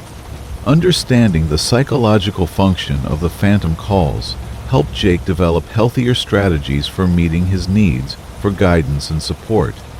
He began building stronger relationships with other drivers through online communities and regular meetups at truck stops, creating a network of real human connections that could provide some of the emotional support he had been seeking from his supernatural dispatcher. Jake also worked with his actual dispatcher to establish more regular check-ins and clearer communication protocols that reduced his anxiety about route decisions and schedule changes. By addressing the professional uncertainties that had contributed to his psychological distress, he was able to reduce his dependence on the phantom calls for guidance and reassurance. The frequency of midnight calls gradually decreased as Jake's real-world support systems became more robust and reliable. When the phantom dispatcher did call, Jake learned to appreciate the communication as a sign that he needed to pay attention to his emotional needs and seek out actual human connections rather than relying solely on his own psychological resources. Eventually, the phantom calls stopped entirely, but Jake retained the insights he had gained about the importance of seeking support and guidance from real relationships, rather than withdrawing into isolation when facing challenges.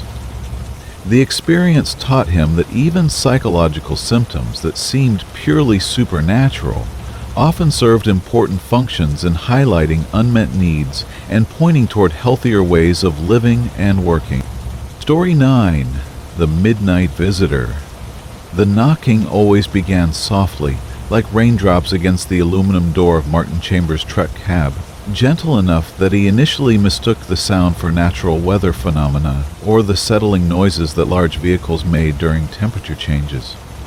But the rhythm was too deliberate, too purposeful to be random, following the unmistakable pattern of someone requesting entry with the polite persistence of a visitor who knew they would eventually be acknowledged.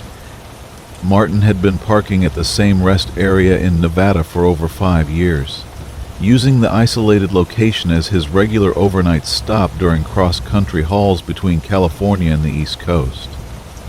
The area was peaceful and secure, far enough from major cities to avoid the noise and congestion of busy truck stops, but close enough to services that he could resupply when necessary. He had never experienced any problems with crime or unwanted visitors during his stops there, which made the mysterious knocking all the more unsettling and inexplicable. The first incident occurred on a Tuesday night in October, as Martin was settling into a sleeper cabin after a long day of driving through desert highways. The gentle tapping at his door seemed so natural and expected that he automatically called out, "Just a minute," while putting on his shoes and preparing to see who needed assistance. When he opened the door, however, the small parking area was completely empty, except for his own truck and the distant glow of security lights illuminating the rest facilities. Martin spent several minutes searching the area with a flashlight, checking behind buildings and vehicles for any sign of the person who had been knocking. The absence of footprints in the sandy soil around his truck suggested that no one had approached his vehicle. Yet the knocking had been so clear and distinct that Martin couldn't dismiss it as imagination or auditory hallucination. The knocking returned the following week, this time more insistent and accompanied by what sounded like muffled speech from someone standing just outside his door. Martin could almost make out words, fragments of conversation that seemed to be directed at him personally, but the sounds were too indistinct to understand clearly. When he opened the door, the result was the same: empty darkness and no evidence that anyone had been present. As the weeks passed, the phantom visitor's nocturnal visits became a regular feature of Martin's stays at the rest area. The knocking would begin around midnight and continue intermittently until dawn, sometimes soft and patient, other times urgent and demanding. The muffled voice gradually became clearer, revealing what sounded like a young woman calling his name and asking for help in increasingly desperate tones. "Martin, please open the door," the voice would plead with heartbreaking sincerity.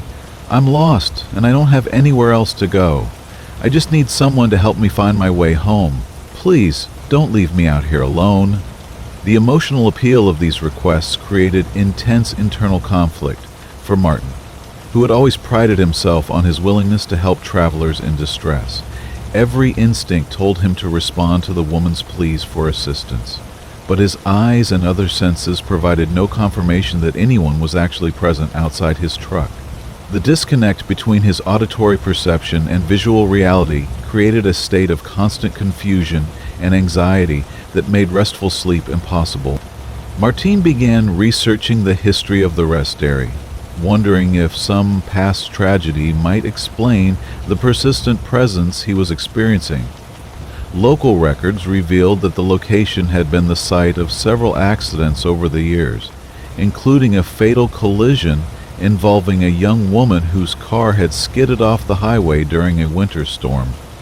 The woman had died from her injuries while waiting for emergency responders to reach the remote location, calling out for help that arrived too late to save her life.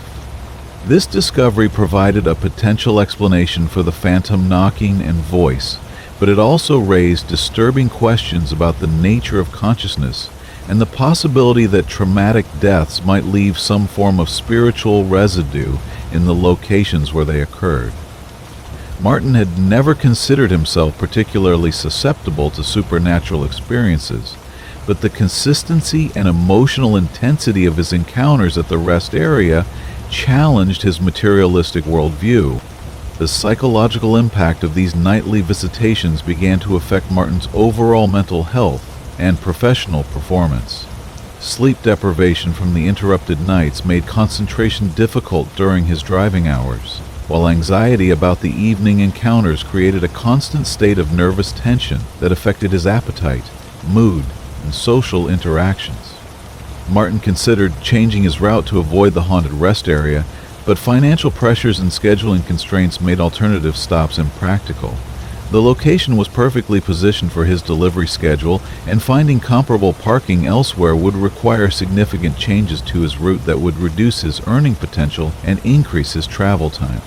Instead, Martin decided to confront the phenomenon directly by attempting to communicate with whatever consciousness was producing the knocking and voice. During the next visitation, instead of opening the door or searching for a physical presence, Martin spoke aloud to the visitor, while remaining safely inside his cab. "I can hear you calling for help," he said clearly, "but I don't know how to help someone I can't see or touch. If you're really there, you need to tell me what you need and how I can provide it from where I am." The response was immediate and surprisingly coherent. The woman's voice explained that she had been trapped at the rest area since the night of her accident, unable to move on because she had never received the help she had been calling for when she died.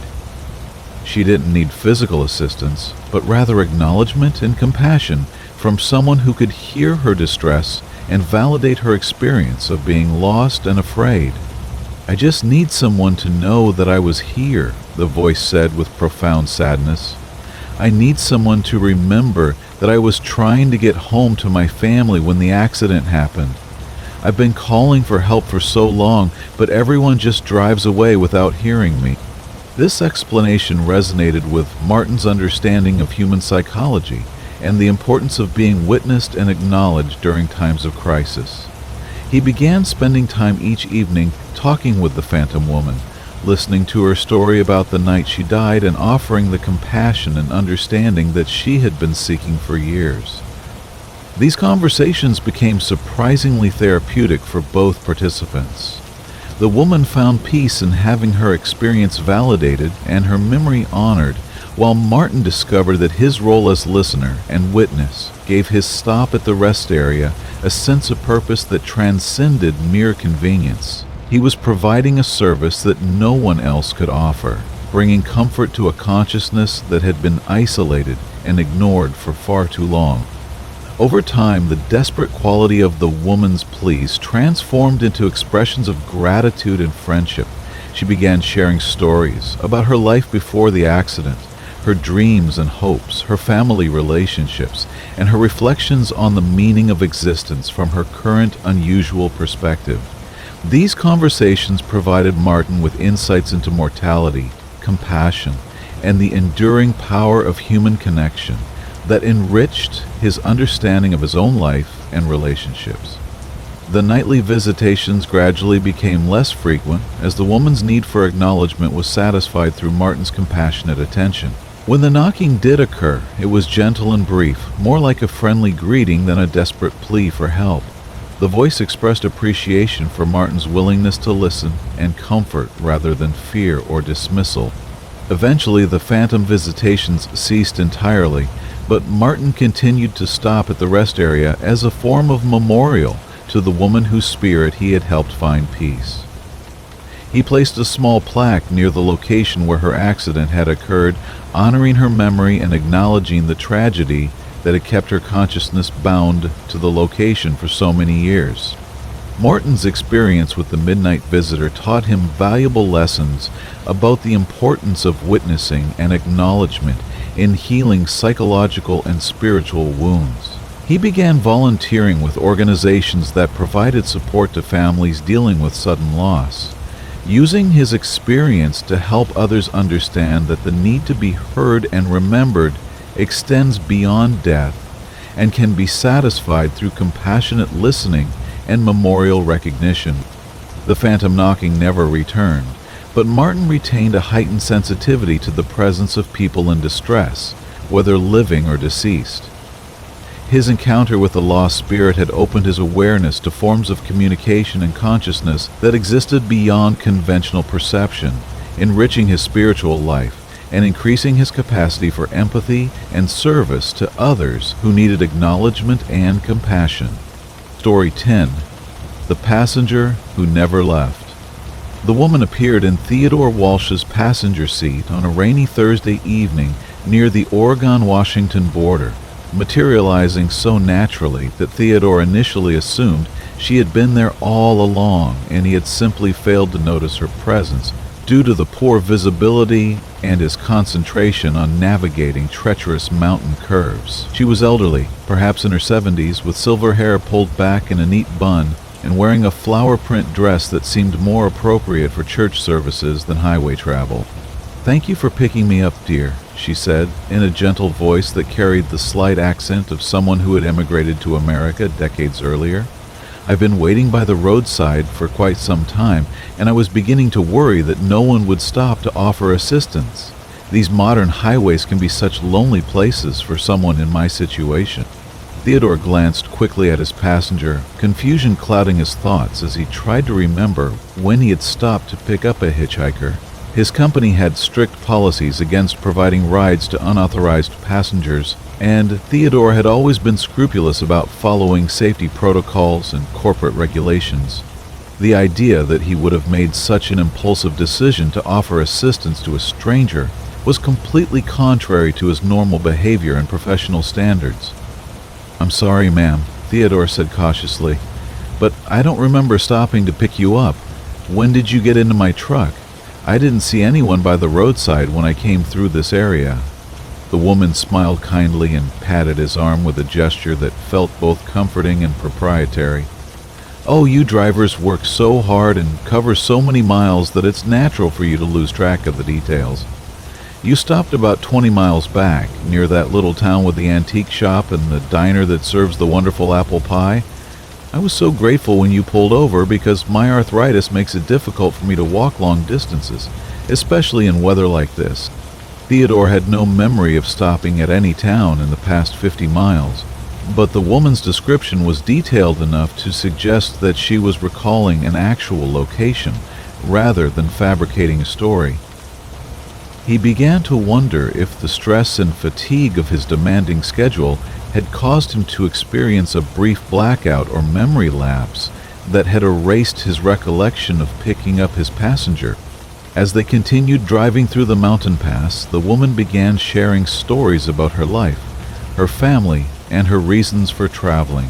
She spoke about visiting her daughter in Portland, about grandchildren she hadn't seen in months, and about the changes she had witnessed in the American Northwest during her many decades of residence there. Her conversation was engaging and detailed, filled with specific references to local landmarks, historical events, and cultural changes that demonstrated intimate knowledge of the region.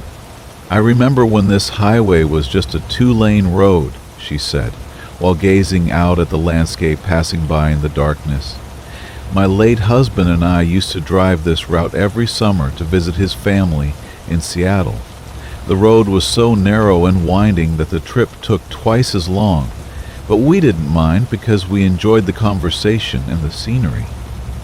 People took more time to appreciate the journey in those days. The woman's presence began to feel comforting and familiar, as if she were a beloved grandmother sharing wisdom and memories with a favorite grandchild. Theodore found himself looking forward to her stories and observations, which provided a welcome distraction from the loneliness and monotony that characterized much of his long-haul driving experience. But as the hours passed and they approached the Portland metropolitan area, Theodore began to notice inconsistencies in his passengers' stories that suggested her situation was more complex than it initially appeared. She spoke about current events and cultural changes as if she were still actively participating in contemporary life, but some of her references were dated by several decades, as if her most vivid memories came from an earlier era that had ended long ago. "My daughter works at one of those new computer companies," the woman said during one conversation about modern technology. "She's always trying to explain to me how these electronic machines are going to change the way people communicate and do business. I told her that nothing will ever replace the personal touch of face-to-face conversation and handwritten letters, but young people today seem to think that faster is always better." The computer companies she described sounded like the emerging technology firms of the 1980s, rather than the established corporations of the current era. And her daughter's age, based on the woman's apparent age, would suggest someone who was approaching retirement rather than building a career in a rapidly evolving industry. When Theodore asked for specific directions to his passenger's destination, the woman provided an address that navigation systems couldn't locate and street names that didn't appear on current maps of the Portland area.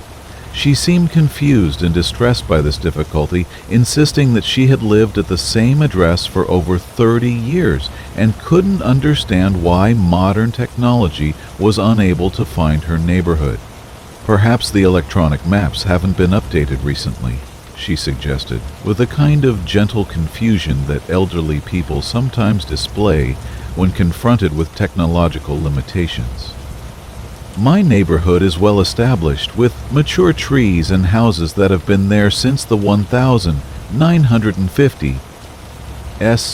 It's not some new development that might not be in your computer system yet." Theodore began to suspect that his passenger might be suffering from dementia or some other condition that affected her memory and perception of current reality. Her stories were internally consistent, but seemed to be drawn from a time period that had ended years or even decades ago. The possibility that he was transporting someone who was mentally incapacitated raised ethical and legal concerns about his responsibility for her safety and well-being. As they entered the Portland city limits, Theodore decided to contact local authorities to report his situation and seek guidance about how to ensure his passenger's safety. But when he reached for his phone to make the call, the woman had vanished completely from the passenger seat, leaving no trace of her presence except for the faint scent of lavender perfume and the lingering warmth where she had been sitting. Theodore pulled over at the first available parking area and searched his entire truck thoroughly, checking the sleeper cabin, storage compartments, and even the space behind the seats. There was no sign that anyone had been in his vehicle except for himself. No personal belongings left behind.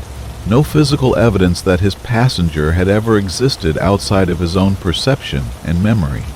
The realization that he had been conversing with a hallucination for several hours was deeply unsettling, particularly because the experience had felt completely real and emotionally satisfying. The woman's stories, personality, and physical presence had been so convincing that Theodore found it difficult to accept that his mind could have created such a detailed and consistent false reality. Theodore contacted his dispatcher to report the incident and request guidance about whether he should seek medical evaluation before continuing his delivery schedule. The conversation was uncomfortable, as it required him to admit that he had experienced what might be signs of serious psychological disturbance while operating a commercial vehicle.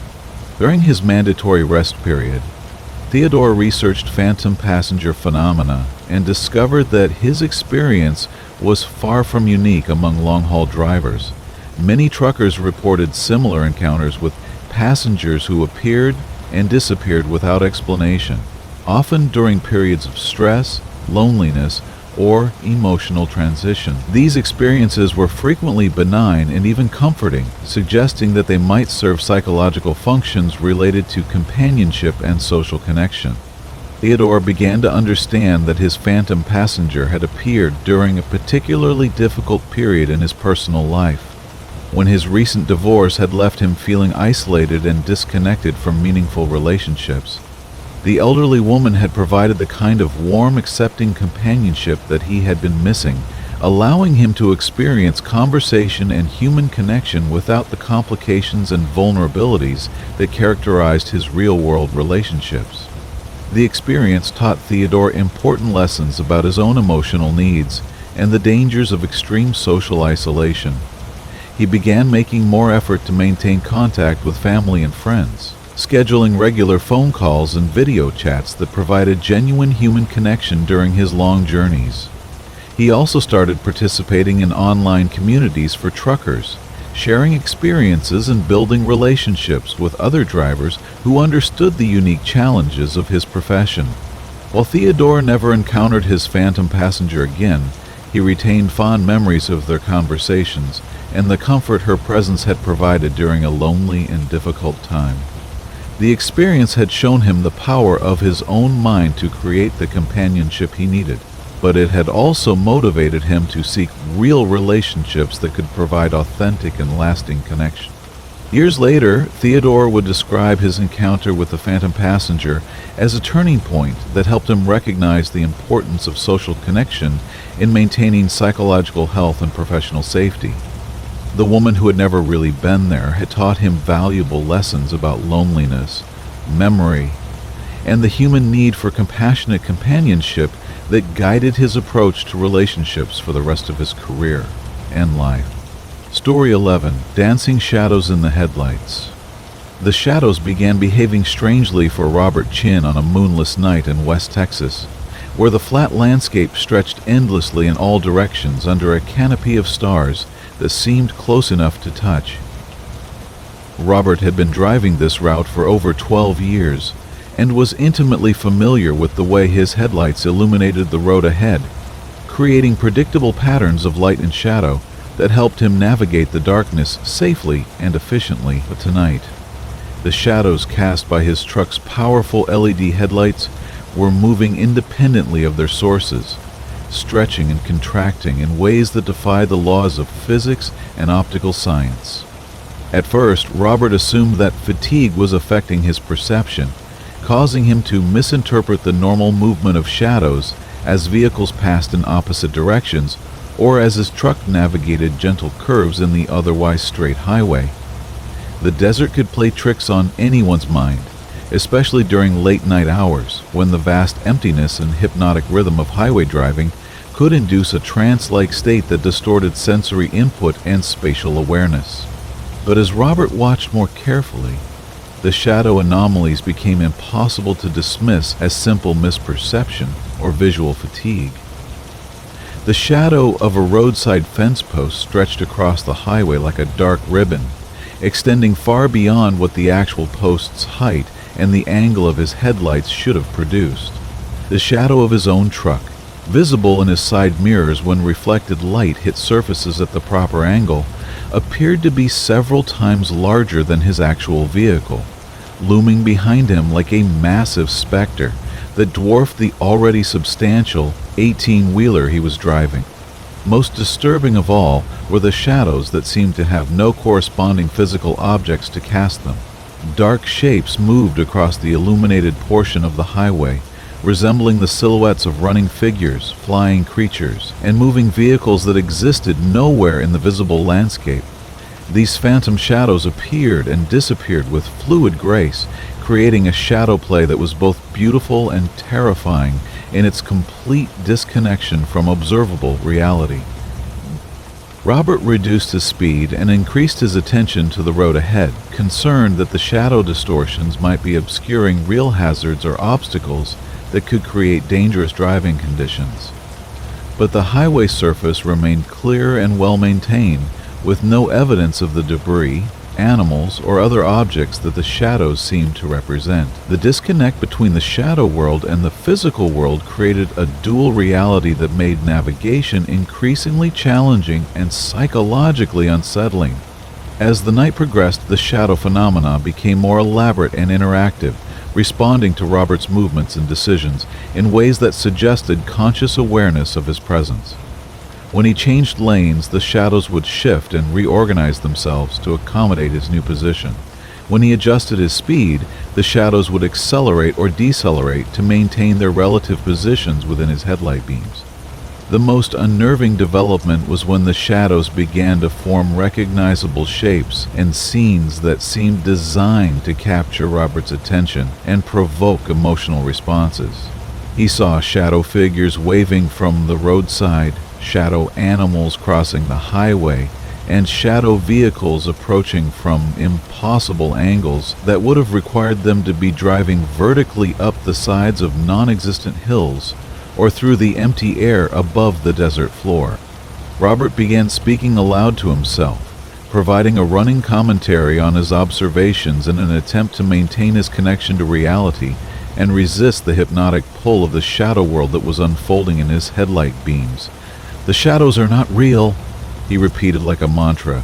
"They're just tricks of light and tired eyes. Focus on the actual road, the real lane markers, the genuine obstacles that could actually cause problems." But even as Robert intellectually understood that the shadows were hallucinations or perceptual distortions, he found himself emotionally drawn into their mysterious dance. The shadow figures seemed to be trying to communicate something important, reaching toward his truck with gestures that appeared urgent and pleading.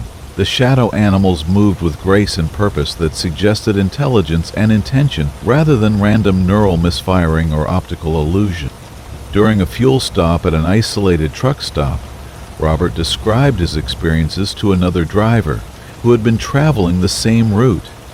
Instead of dismissing Robert's account as evidence of exhaustion or mental instability, the older driver nodded with understanding and shared his own similar encounters with unusual shadow phenomena during night driving through remote areas. "The desert changes the way light behaves," the man explained while they shared coffee in the truck stop diner. "All that empty space and dry air create conditions that can bend and stretch shadows in ways that don't happen in more populated areas. But I think there's more to it than just physics. Some places hold on to the shadows of things that happened there in the past, especially places where people died or suffered without anyone knowing about it."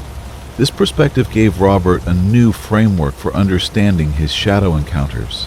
The West Texas desert had been the site of countless tragedies over the centuries. Native American conflicts, pioneer hardships, military exercises, drug trafficking violence, and immigration struggles. The shadows he was seeing might be echoes of past events, impressions left in the landscape by intense human experiences that had occurred in the darkness where his headlights now illuminated. Robert began to approach the shadow phenomena with respectful curiosity rather than fear or dismissal. He started acknowledging the shadow figures with gentle waves and spoken greetings, treating them as he might treat any travelers he encountered on the highway. This change in attitude seemed to calm the more aggressive and attention-seeking shadow behaviors, replacing them with more peaceful and contemplative movement. The shadow animals became particularly responsive to Robert's respectful acknowledgement, moving alongside his truck for miles at a time like ghostly escorts protecting him during his journey through their territory. Shadow deer bounded gracefully through his headlight beams, shadow birds soared overhead in formation, and shadow horses galloped across the desert floor with wild freedom that spoke to something primal and beautiful in the landscape's hidden life.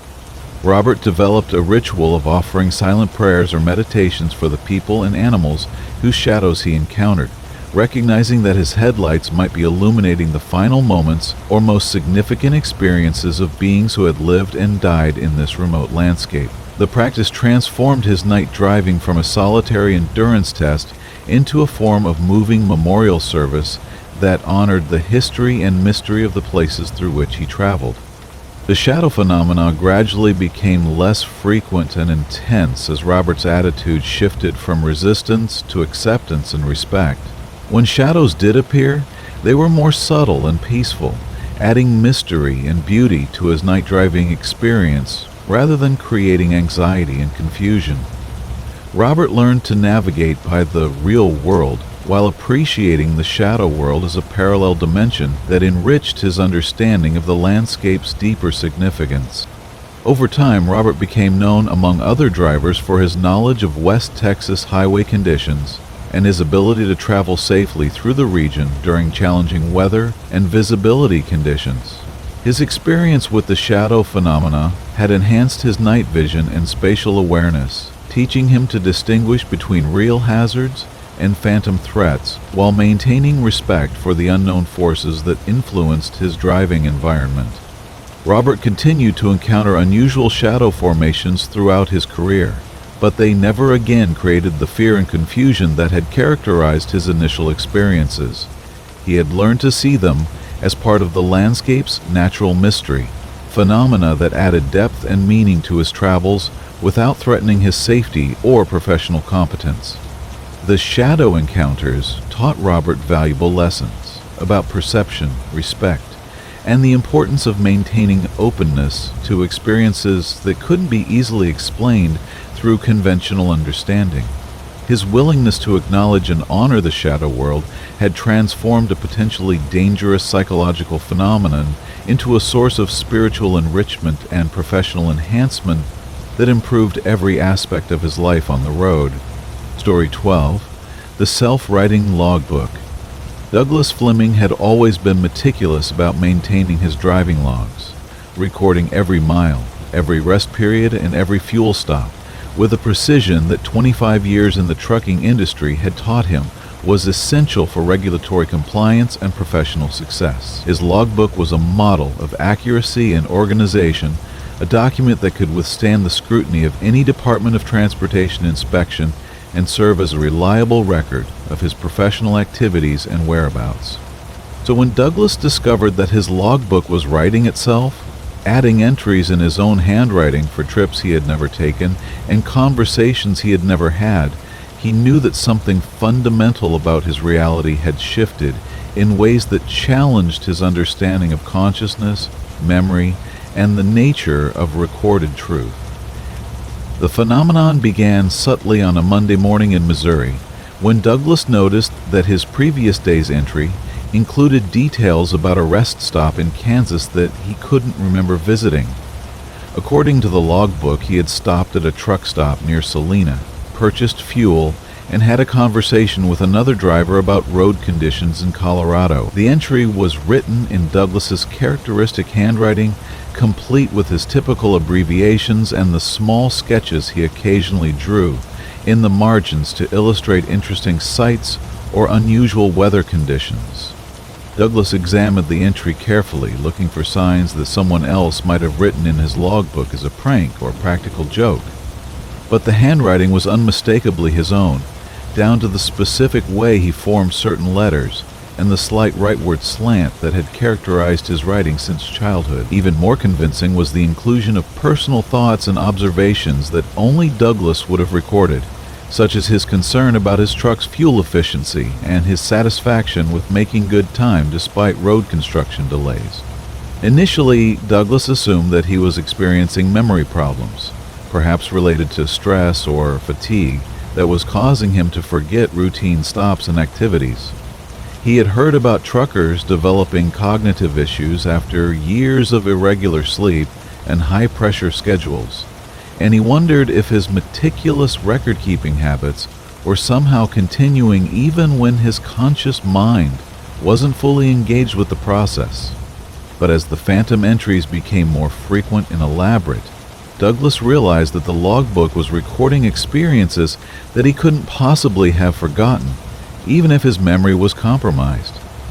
The book described detailed conversations with specific people, documented mechanical problems that would have required significant time and money to address, and recorded weather conditions that differed dramatically from what Douglas actually experienced during his travels.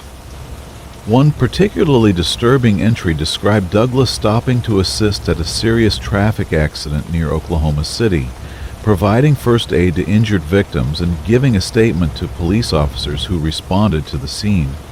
The entry included specific details about the injured parties, the cause of the accident, and the emotional impact that witnessing such trauma had on Douglas's mental state. According to the logbook, the incident had affected him so deeply that he had called his sister that evening to process his feelings about mortality and the fragility of human life. Douglas had no memory of witnessing any accident, providing first aid, or calling his sister. When he contacted his sister to ask about their conversation, she confirmed that no such call had taken place. Local news reports and police records showed no major traffic accidents in the Oklahoma City area during the time period described in his logbook. Yet the entry was written in Douglas's own hand with emotional authenticity and specific detail that suggested genuine personal experience. The self-writing logbook began to document an alternate version of Douglas's professional life, one in which he was more socially engaged, more helpful to other travelers, and more emotionally expressive than his actual personality typically allowed. The Phantom Douglas described in these entries stopped frequently to assist stranded motorists, engaged in lengthy philosophical conversations with other truckers, and regularly called family members to share experiences and maintain emotional connections.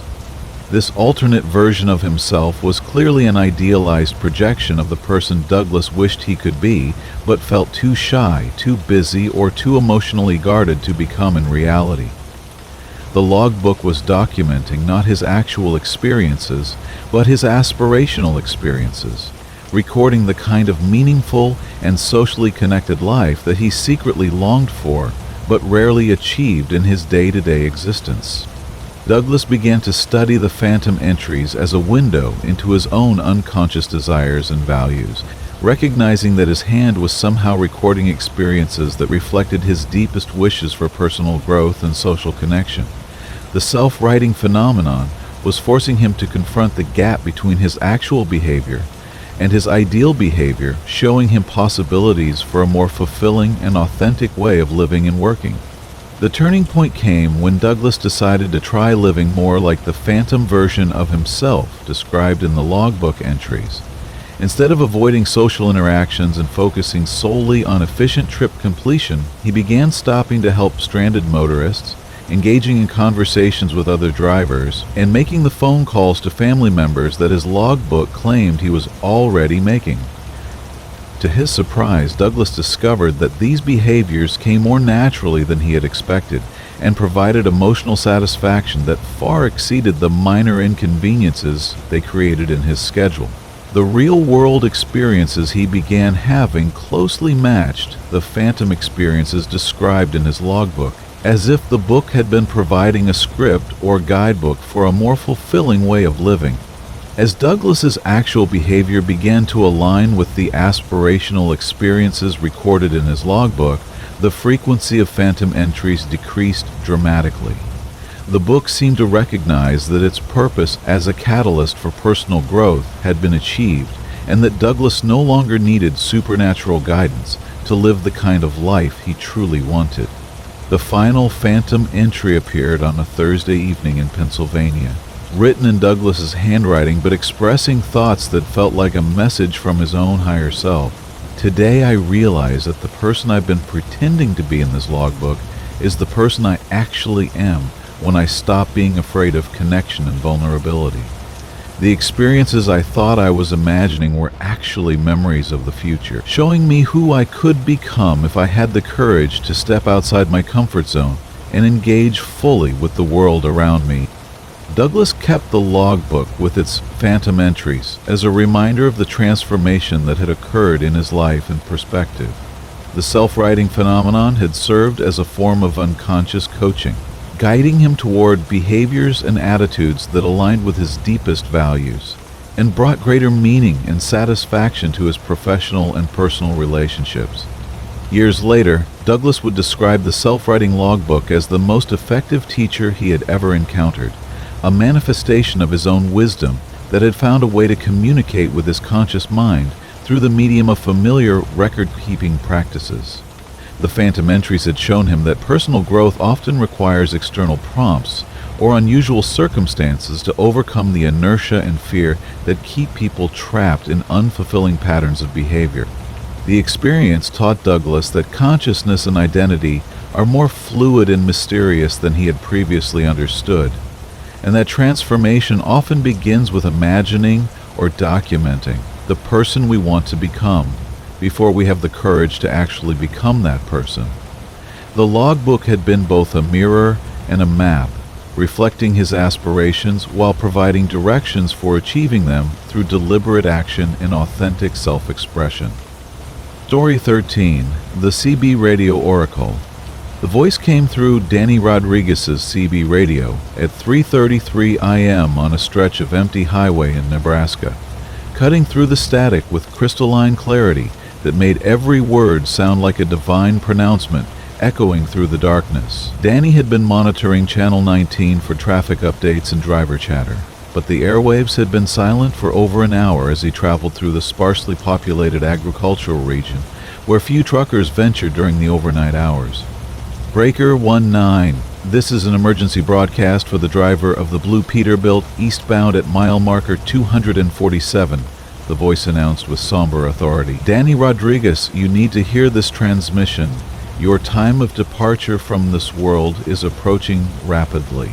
This is your notification of transition, scheduled for 6:15 a.m. this morning near the Colorado border.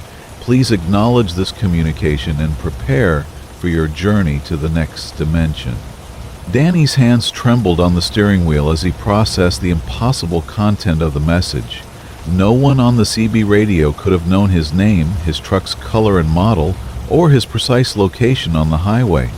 The voice spoke with the detached professionalism of a flight controller or emergency dispatcher, but the message it delivered was unlike anything that should have been transmitted over truckers' communication channels. This is Danny Rodriguez acknowledging your transmission, he replied with a voice that cracked despite his efforts to maintain composure. I don't understand what you're talking about. What kind of emergency broadcast is this? Who is this, and how do you know my name and location? The response came immediately, as if the mysterious broadcaster had been waiting for exactly that question. This is the Transition Notification Service, Danny. Every consciousness that incarnates in physical form receives advance warning before their scheduled departure from material existence. The notification typically comes through whatever communication medium is most familiar and accessible to the individual during their final hours.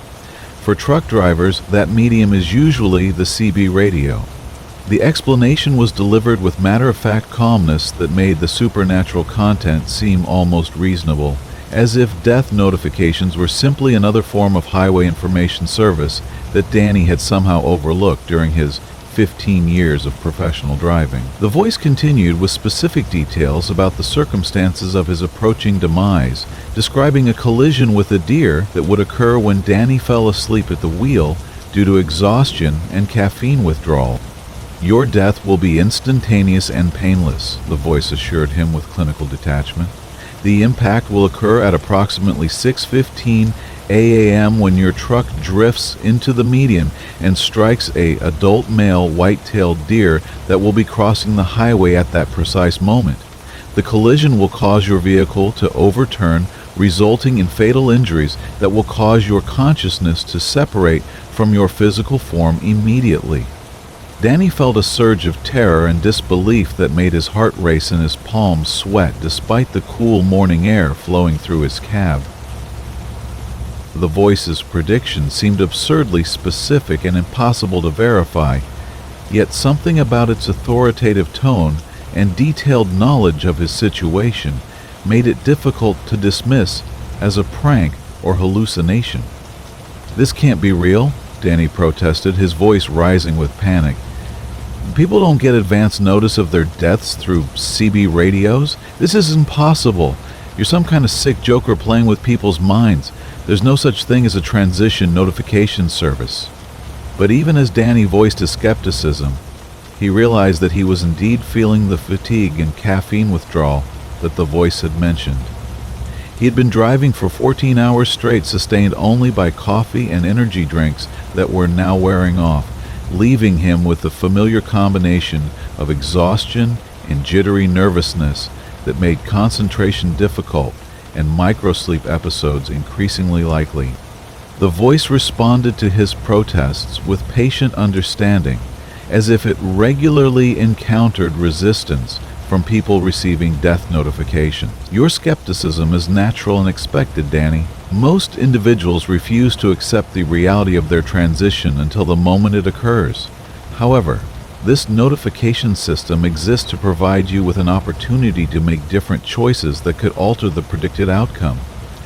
Death schedules are not absolutely fixed. They represent the most probable future based on current patterns of behavior and decision-making."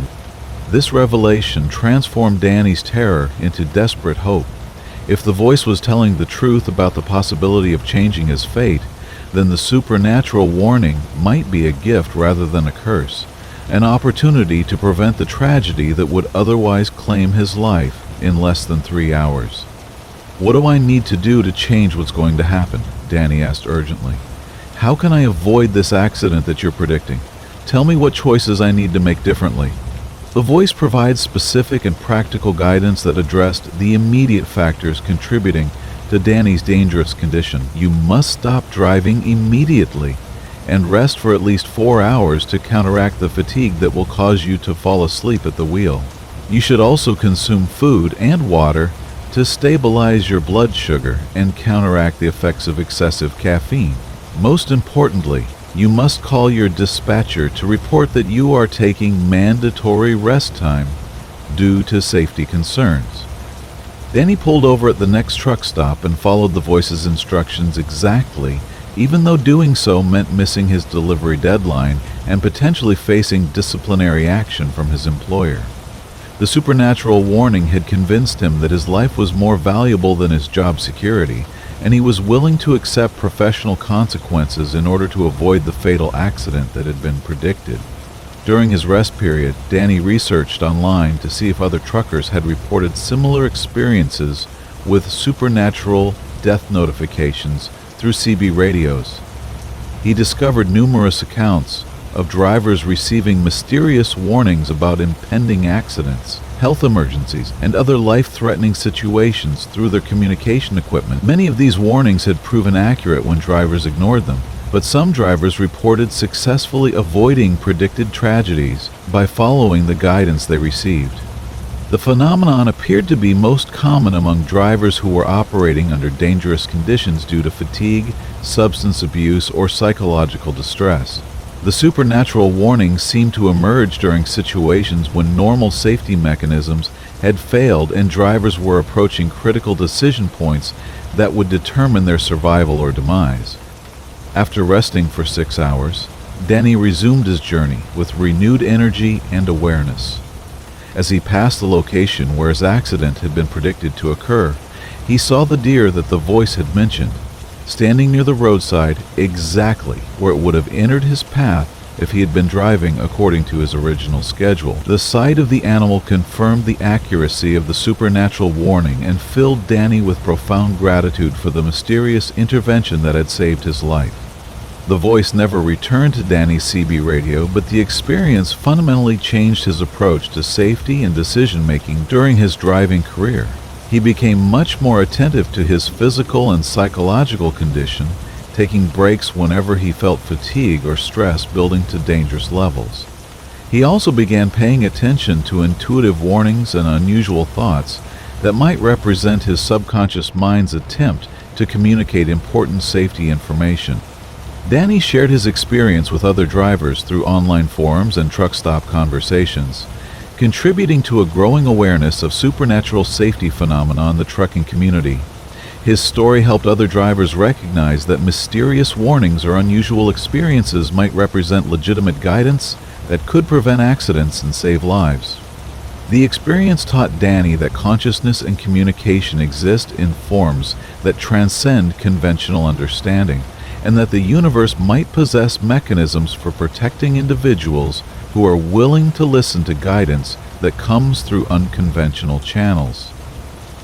The CB radio oracle had not only saved his life, but it also opened his awareness to spiritual dimensions of existence that enriched his understanding of purpose and meaning. Years later, Danny would describe the supernatural warning as the most important message he had ever received, a communication that had given him the opportunity to choose life over death through simple but crucial changes in his behavior and priorities. The voice from the CB radio had taught him that fate is not fixed and that conscious choice can alter even the most dire predictions when individuals are willing to accept guidance and take appropriate action. Story 14. The Invisible Passenger. The weight began manifesting in Carl Thompson's passenger seat during a solo haul from Denver to Phoenix, a familiar route that he had driven hundreds of times without ever experiencing anything more unusual than occasional wildlife sightings or unexpected weather patterns. The weight was subtle at first, just enough to trigger the truck's passenger sensor and cause the seatbelt warning chime to sound intermittently, as if someone were sitting in the seat but hadn't properly fastened their safety restraint. Carl initially assumed that a piece of his cargo had shifted and somehow affected the truck's weight distribution, causing the sensitive electronic systems to register phantom passenger presence. He pulled over at the first available truck stop to inspect his load securement and check for any obvious mechanical problems that might explain the mysterious sensor activation. The cargo was properly secured and evenly distributed, showing no signs of movement or shifting that could account for the weight anomaly. Carl tested the passenger seat manually, pressing down with his hands to see if the sensor was malfunctioning due to mechanical problems or electrical interference. The sensor responded normally to his applied pressure, but continued to indicate passenger presence even when the seat appeared completely empty. As Carl resumed his journey, the phantom weight began to feel more substantial and clearly defined, as if an actual person were sitting beside him during his drive through the desert landscape. The truck's suspension reacted to the additional weight, requiring slight adjustments to his steering and braking that became more noticeable as the phantom passenger seemed to grow heavier and more solid throughout the afternoon. Carl found himself glancing frequently at the empty passenger seat, half expecting to see someone materializing in the space that his truck's sensors insisted was occupied. The absence of any visual confirmation for the weight he was experiencing created a disorienting disconnect between his different senses, challenging his understanding of reality and making concentration increasingly difficult. During a fuel stop in Flagstaff, Carl decided to investigate the phenomenon more scientifically by placing various objects in the passenger seat to see how they affected the truck's weight sensors and handling characteristics. A 40-pound toolbox created noticeable but different effects compared to the phantom weight, which seemed to be distributed more like a human body and responded to the truck's movements in ways that suggested conscious balance adjustments. The most unsettling discovery was that the phantom weight seemed to shift position during turns and stops, as if an invisible passenger were bracing themselves against the truck's motion. Carl could feel the weight distribution changing as he navigated curves and traffic situations, creating driving dynamics that required him to compensate for passenger movement that he couldn't see or directly verify. As evening approached and the desert highway emptied of traffic, Carl began talking to his invisible passenger, partly out of loneliness and partly to test whether the phenomenon might respond to verbal interaction. To his surprise, the weight seemed to react to his conversation, shifting position as if the passenger were turning to listen more attentively or leaning forward to engage more actively in the discussion. "I don't know who you are or why you're here," Carl said aloud while navigating a particularly winding section of highway through mountainous terrain. "But if you're really in that seat, I want you to know that you're welcome to ride along as long as you don't interfere with my driving or create any safety problems. I've been making this run alone for 5 years, and I have to admit that having company, even invisible company, makes the journey feel less isolating." The phantom passenger seemed to respond positively to this welcome, settling into a more comfortable position that felt stable and collaborative rather than disruptive or threatening. Carl began to appreciate the presence as a form of companionship that eased the psychological burden of long-distance solo driving without requiring the social energy and interpersonal navigation that came with real passengers. Over the course of several hours, Carl developed a surprisingly comfortable relationship with his invisible companion. He would describe the scenery they were passing through, share observations about road conditions and traffic patterns, and even discuss personal topics such as his family relationships and career goals. The phantom weight would shift responsively during these conversations, creating the impression of an engaged and empathetic listener. Carl discovered that the invisible passenger presence seemed to enhance his driving performance rather than detracting from it. The need to compensate for passenger weight distribution forced him to drive more smoothly and deliberately, while the sense of companionship reduced the fatigue and inattention that often affected solo drivers during long hauls. The phantom passenger also seemed to provide an early warning system for potential hazards, shifting position or increasing apparent alertness before Carl himself noticed approaching obstacles or dangerous road conditions. This supernatural co-pilot effect helped Carl avoid several potential accidents and navigate challenging driving situations with enhanced awareness and reflexes. As Carl's delivery route neared completion and he approached the Phoenix metropolitan area, he began to feel melancholy about the prospect of losing his invisible companion. The phantom passenger had transformed what would normally have been a lonely and routine journey into an experience of shared adventure and mutual support that had exceeded his expectations for supernatural encounters. "I want to thank you for riding with me," Carl said as he prepared to make his final delivery. "I don't know who you are or where you come from, but you've been the best traveling companion I've had in years. You've helped me drive safer, feel less alone, and remember what it's like to share experiences with someone who cares about the journey as much as the destination." The phantom weight gradually decreased as Carl completed his delivery and began preparing for his return journey, eventually disappearing entirely as he left the Phoenix area and headed back toward Denver. The passenger seat sensor returned to normal operation, and the truck's handling characteristics reverted to their standard solo configuration. Carl never experienced the phantom passenger phenomenon again, but the memory of that shared journey remained one of his most cherished professional experiences.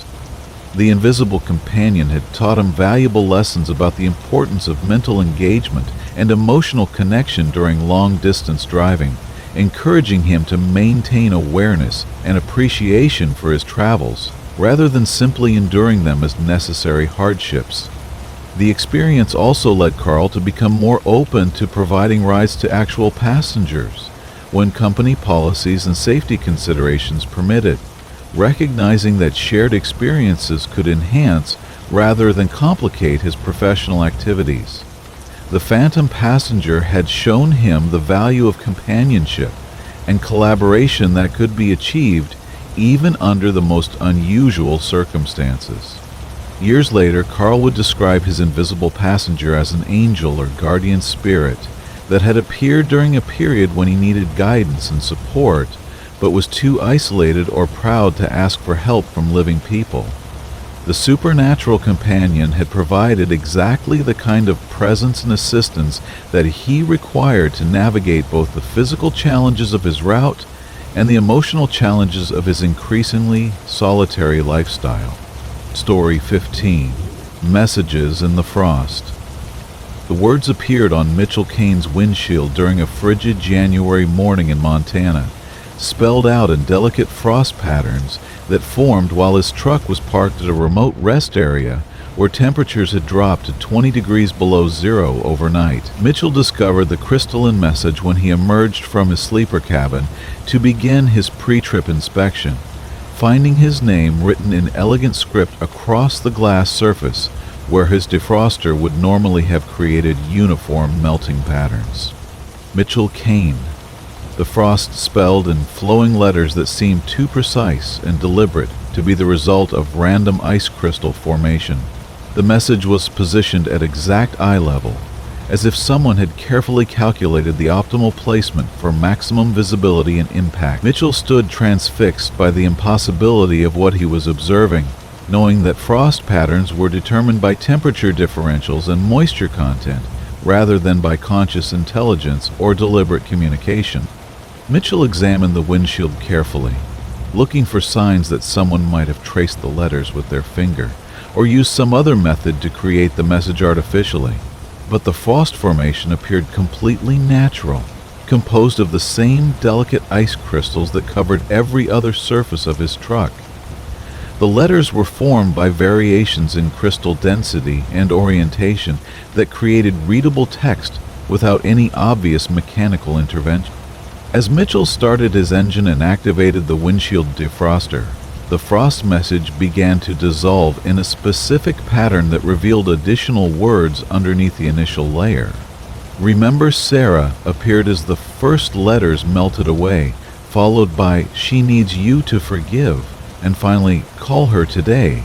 As the last of the frost disappeared and normal visibility was restored to the windshield.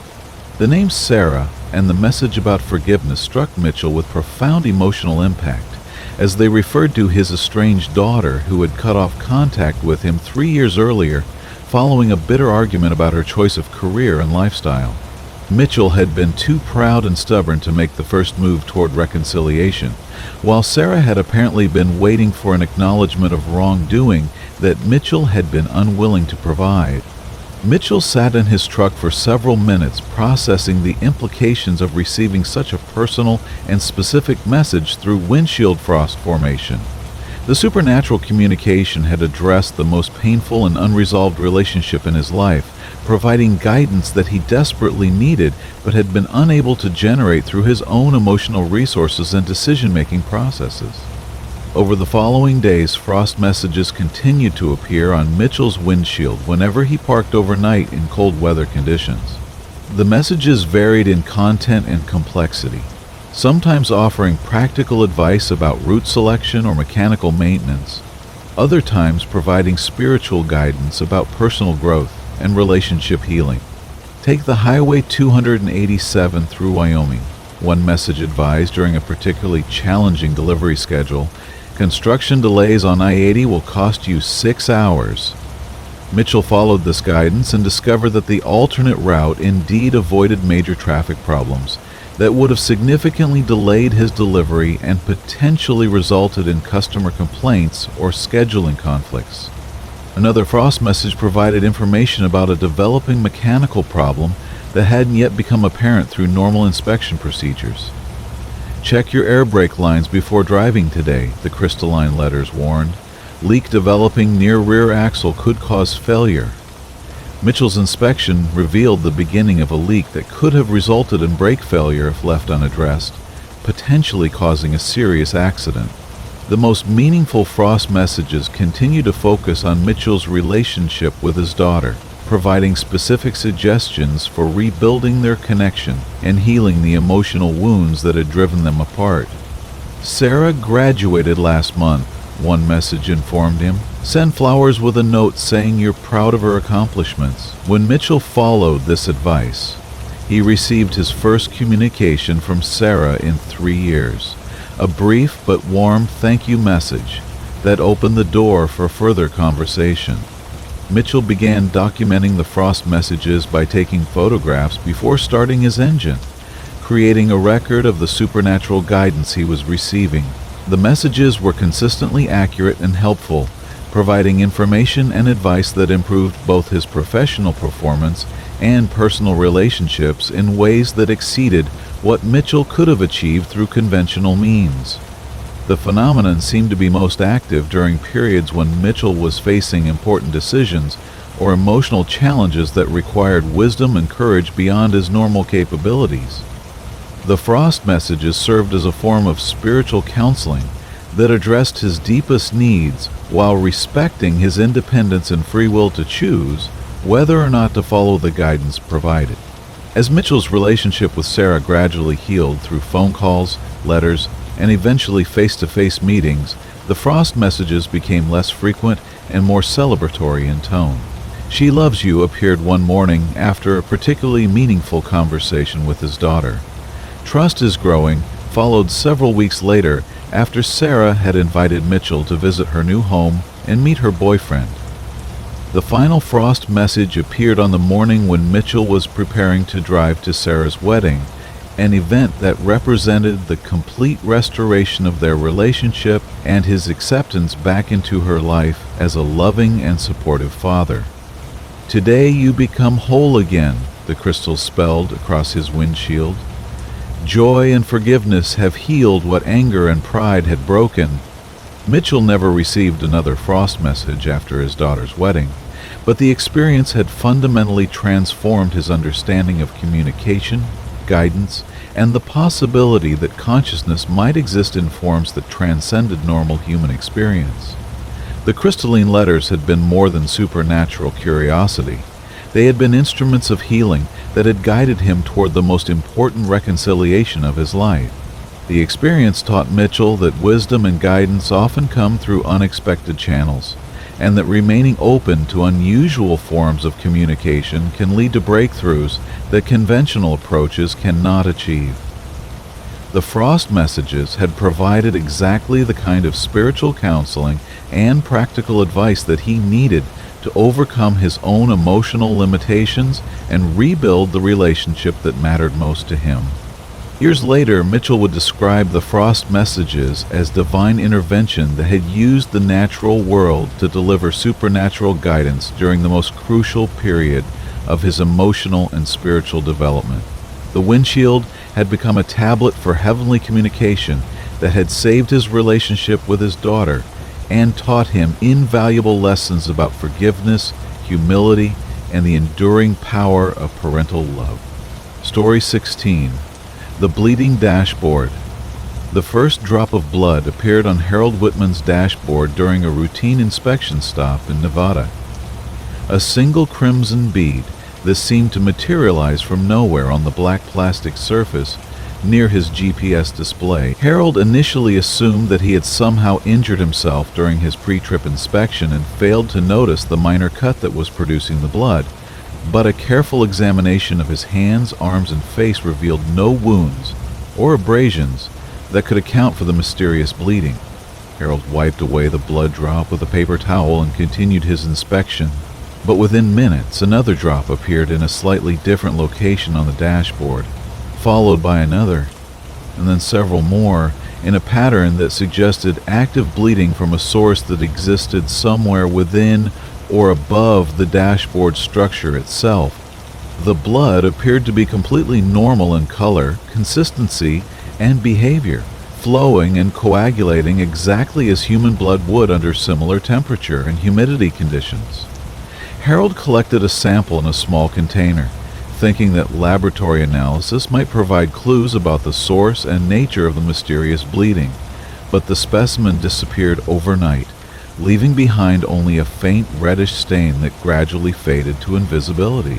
As Harold resumed his journey westward, the dashboard bleeding became more frequent and voluminous, creating rivulets that ran down the curved surface and dripped onto his logbook, floor mats, and personal belongings. The blood seemed to emerge from invisible sources throughout the dashboard area, appearing spontaneously without any visible wounds or openings that could explain its origin. Harold contacted his dispatcher to report the unusual mechanical problem, but the company's maintenance department had no record of any issues involving mysterious bleeding from truck dashboards. The dispatcher suggested that Harold might be experiencing stress hallucinations and recommended that he seek medical evaluation at the next available clinic or hospital. But the blood was undeniably real, creating stains and odors that couldn't be explained as psychological phenomena or sensory hallucinations.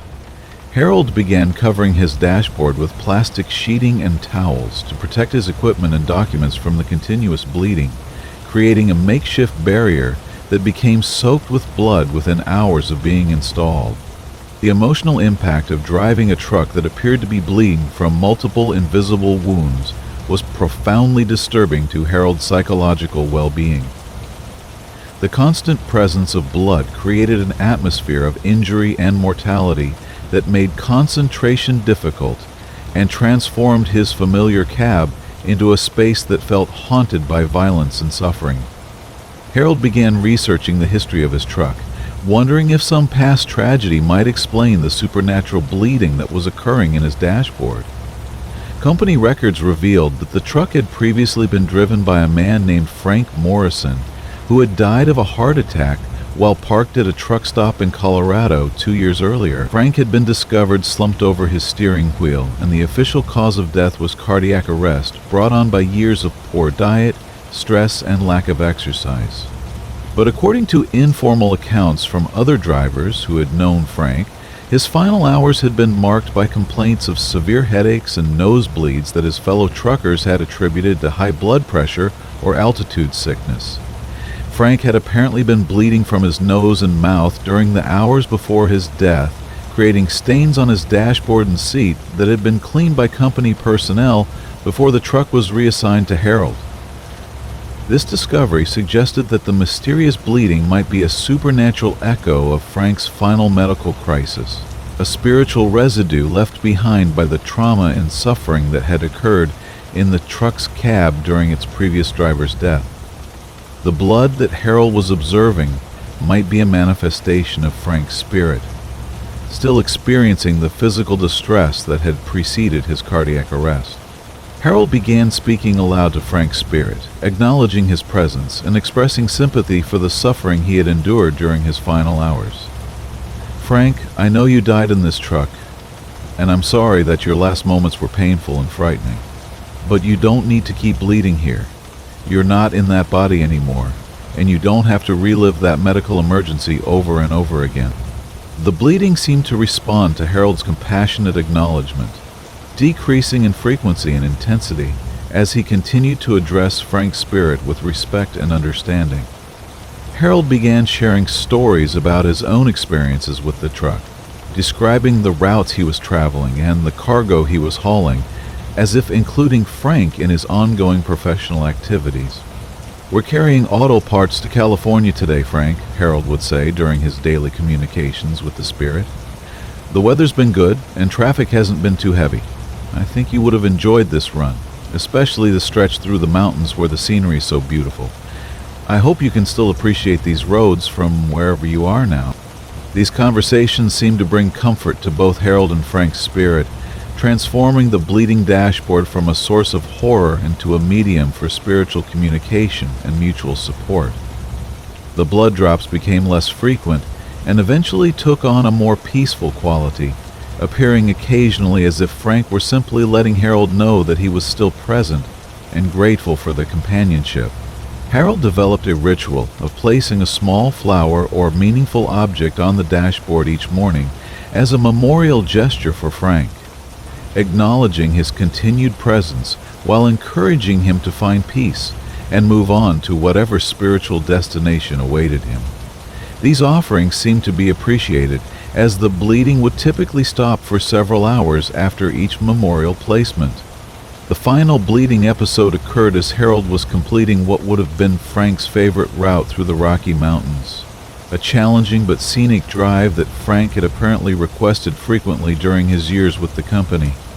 As Harold reached the highest point of the mountain pass, a single drop of blood appeared on the dashboard, followed by what seemed like a sigh of contentment, or relief that Harold felt rather than heard. After that moment, the bleeding stopped completely and never returned, suggesting that Frank's spirit had finally found the peace and release that had been eluding him since his traumatic death. Harold continued driving the truck for several more years without experiencing any supernatural phenomena, but he maintained his daily practice of acknowledging Frank's memory and expressing gratitude for the spiritual companionship that had transformed a frightening experience into an opportunity for healing and connection. The bleeding dashboard taught Harold valuable lessons about the persistence of consciousness after death and the importance of compassionate acknowledgement for spirits who remain attached to physical locations due to unresolved trauma or incomplete emotional business. Frank's spirit had needed recognition and companionship to complete his transition from physical to spiritual existence, and Harold's willingness to provide that support had benefited both of them in profound and lasting ways.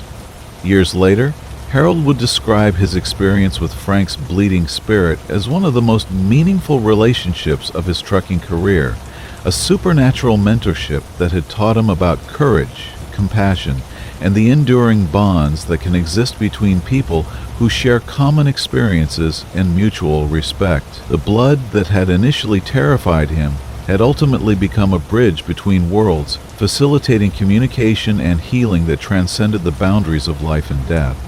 Story 17. The Repeating Numbers. The license plate phenomenon began for Antonio Vasquez on a Tuesday morning in Texas, when he noticed that every vehicle he passed, or that passed him, displayed license plates containing the numbers 827 in various combinations and arrangements. At first, Antonio attributed the pattern to selective attention, assuming that his brain was simply noticing a common number sequence that had always been present but had previously escaped his conscious awareness. But as the day progressed, and Antonio continued his journey toward Louisiana, the prevalence of 827 license plates became impossible to explain as coincidence or perceptual bias. Cars, trucks, motorcycles, and even trailers displayed the numbers in different orders. 827, JKO, BCD, 827, 8279-X, and dozens of other variations that created a highway full of numerical messages that seemed designed specifically for Antonio's attention. Antonio began documenting the license plates by writing down their complete alphanumeric sequences, creating a log that quickly filled several pages of his notebook. The pattern was consistent and overwhelming, with 827 appearing on approximately 70% of all license plates he encountered during his drive through 3 different states. The statistical impossibility of such a concentration of specific numbers forced Antonio to consider that he might be experiencing a supernatural phenomenon rather than a remarkable coincidence. The number 827 held special significance in Antonio's personal history, as it was the address of the house where he had grown up in a small town in Mexico before immigrating to the United States with his family 25 years earlier. The house at 827 Calle Flores had been the site of his childhood memories, family celebrations, and the farewell gathering before his family's departure for their new life in America. Antonio had been planning to visit his childhood home during his upcoming vacation, but financial pressures and work obligations had forced him to postpone the trip repeatedly over the past several years. The appearance of his childhood address on hundreds of license plates seemed like a cosmic reminder of his unfulfilled promise to return to his roots and reconnect with the community and culture that had shaped his early life. As Antonio continued documenting the license plate phenomenon, he began to notice additional patterns that strengthened the connection to his personal history and family heritage. Some plates contained combinations of 827 with other numbers that corresponded to significant dates in his family's history: birth dates, wedding anniversaries, and the date of their immigration to the United States. One particularly striking license plate read 8271998, which was the exact year that Antonio's father had died of diabetes complications, leaving behind a family that struggled to maintain their cultural connections while adapting to life in their adopted country. Another plate displayed 827 Yoho, using the Spanish word for son to create a message that felt personally directed at Antonio's identity as his father's eldest son and the current head of his extended family. The emotional impact of seeing his personal history reflected in the license plates of random vehicles created a profound sense of spiritual communication that transcended rational explanation. Antonio began to feel that his deceased father was somehow using the highway environment to send messages about the importance of honoring family traditions and maintaining connections to cultural heritage. During a fuel stop in Louisiana, Antonio called his mother to describe the license plate phenomenon and asked for her interpretation of its possible meaning. She listened with interest and understanding, sharing her own belief that the spirits of deceased family members often found creative ways to communicate with living relatives who needed guidance or encouragement. "Your father always worried that we would lose our Mexican identity in America," she explained during their conversation. "He wanted you children to remember where you came from and to visit the family that we left behind. Maybe he's reminding you that some promises are more important than money or work schedules." This conversation convinced Antonio to prioritize his planned trip to Mexico, using his accumulated vacation time and savings to visit his childhood home and reconnect with relatives who had remained in his hometown. The decision felt spiritually guided and emotionally necessary, as if his father's spirit was using the license plate messages to ensure that important family connections wouldn't be lost to the pressures of modern American life. As Antonio modified his route to head toward the Mexican border instead of continuing his original delivery schedule, the frequency of 827 license plates began to decrease, eventually returning to statistically normal levels as he approached his hometown. The phenomenon seemed to have achieved its purpose of redirecting Antonio's priorities toward family and cultural heritage rather than purely economic considerations. The visit to his childhood home proved to be profoundly meaningful and healing for Antonio's sense of identity and family connection. He spent time with elderly relatives who remembered his father with love and respect, sharing stories and memories that enriched Antonio's understanding of his heritage and family history. The trip also allowed him to fulfill promises he had made to his father before his death, including visiting his grave and ensuring that family traditions would be maintained for future generations. During his stay in Mexico, Antonio visited the house at 827 Calle Flores, which was now occupied by a different family but remained largely unchanged from his childhood memories. Standing in front of the address that had appeared on so many license plates, Antonio felt a profound sense of completion and spiritual communication with his father's spirit. The license plate phenomenon never recurred after Antonio's trip to Mexico, suggesting that the supernatural guidance had achieved its intended purpose of reconnecting him with his roots and fulfilling his obligations to family and cultural heritage. Antonio returned to his trucking career with a renewed sense of identity and purpose that improved his overall satisfaction and emotional well-being.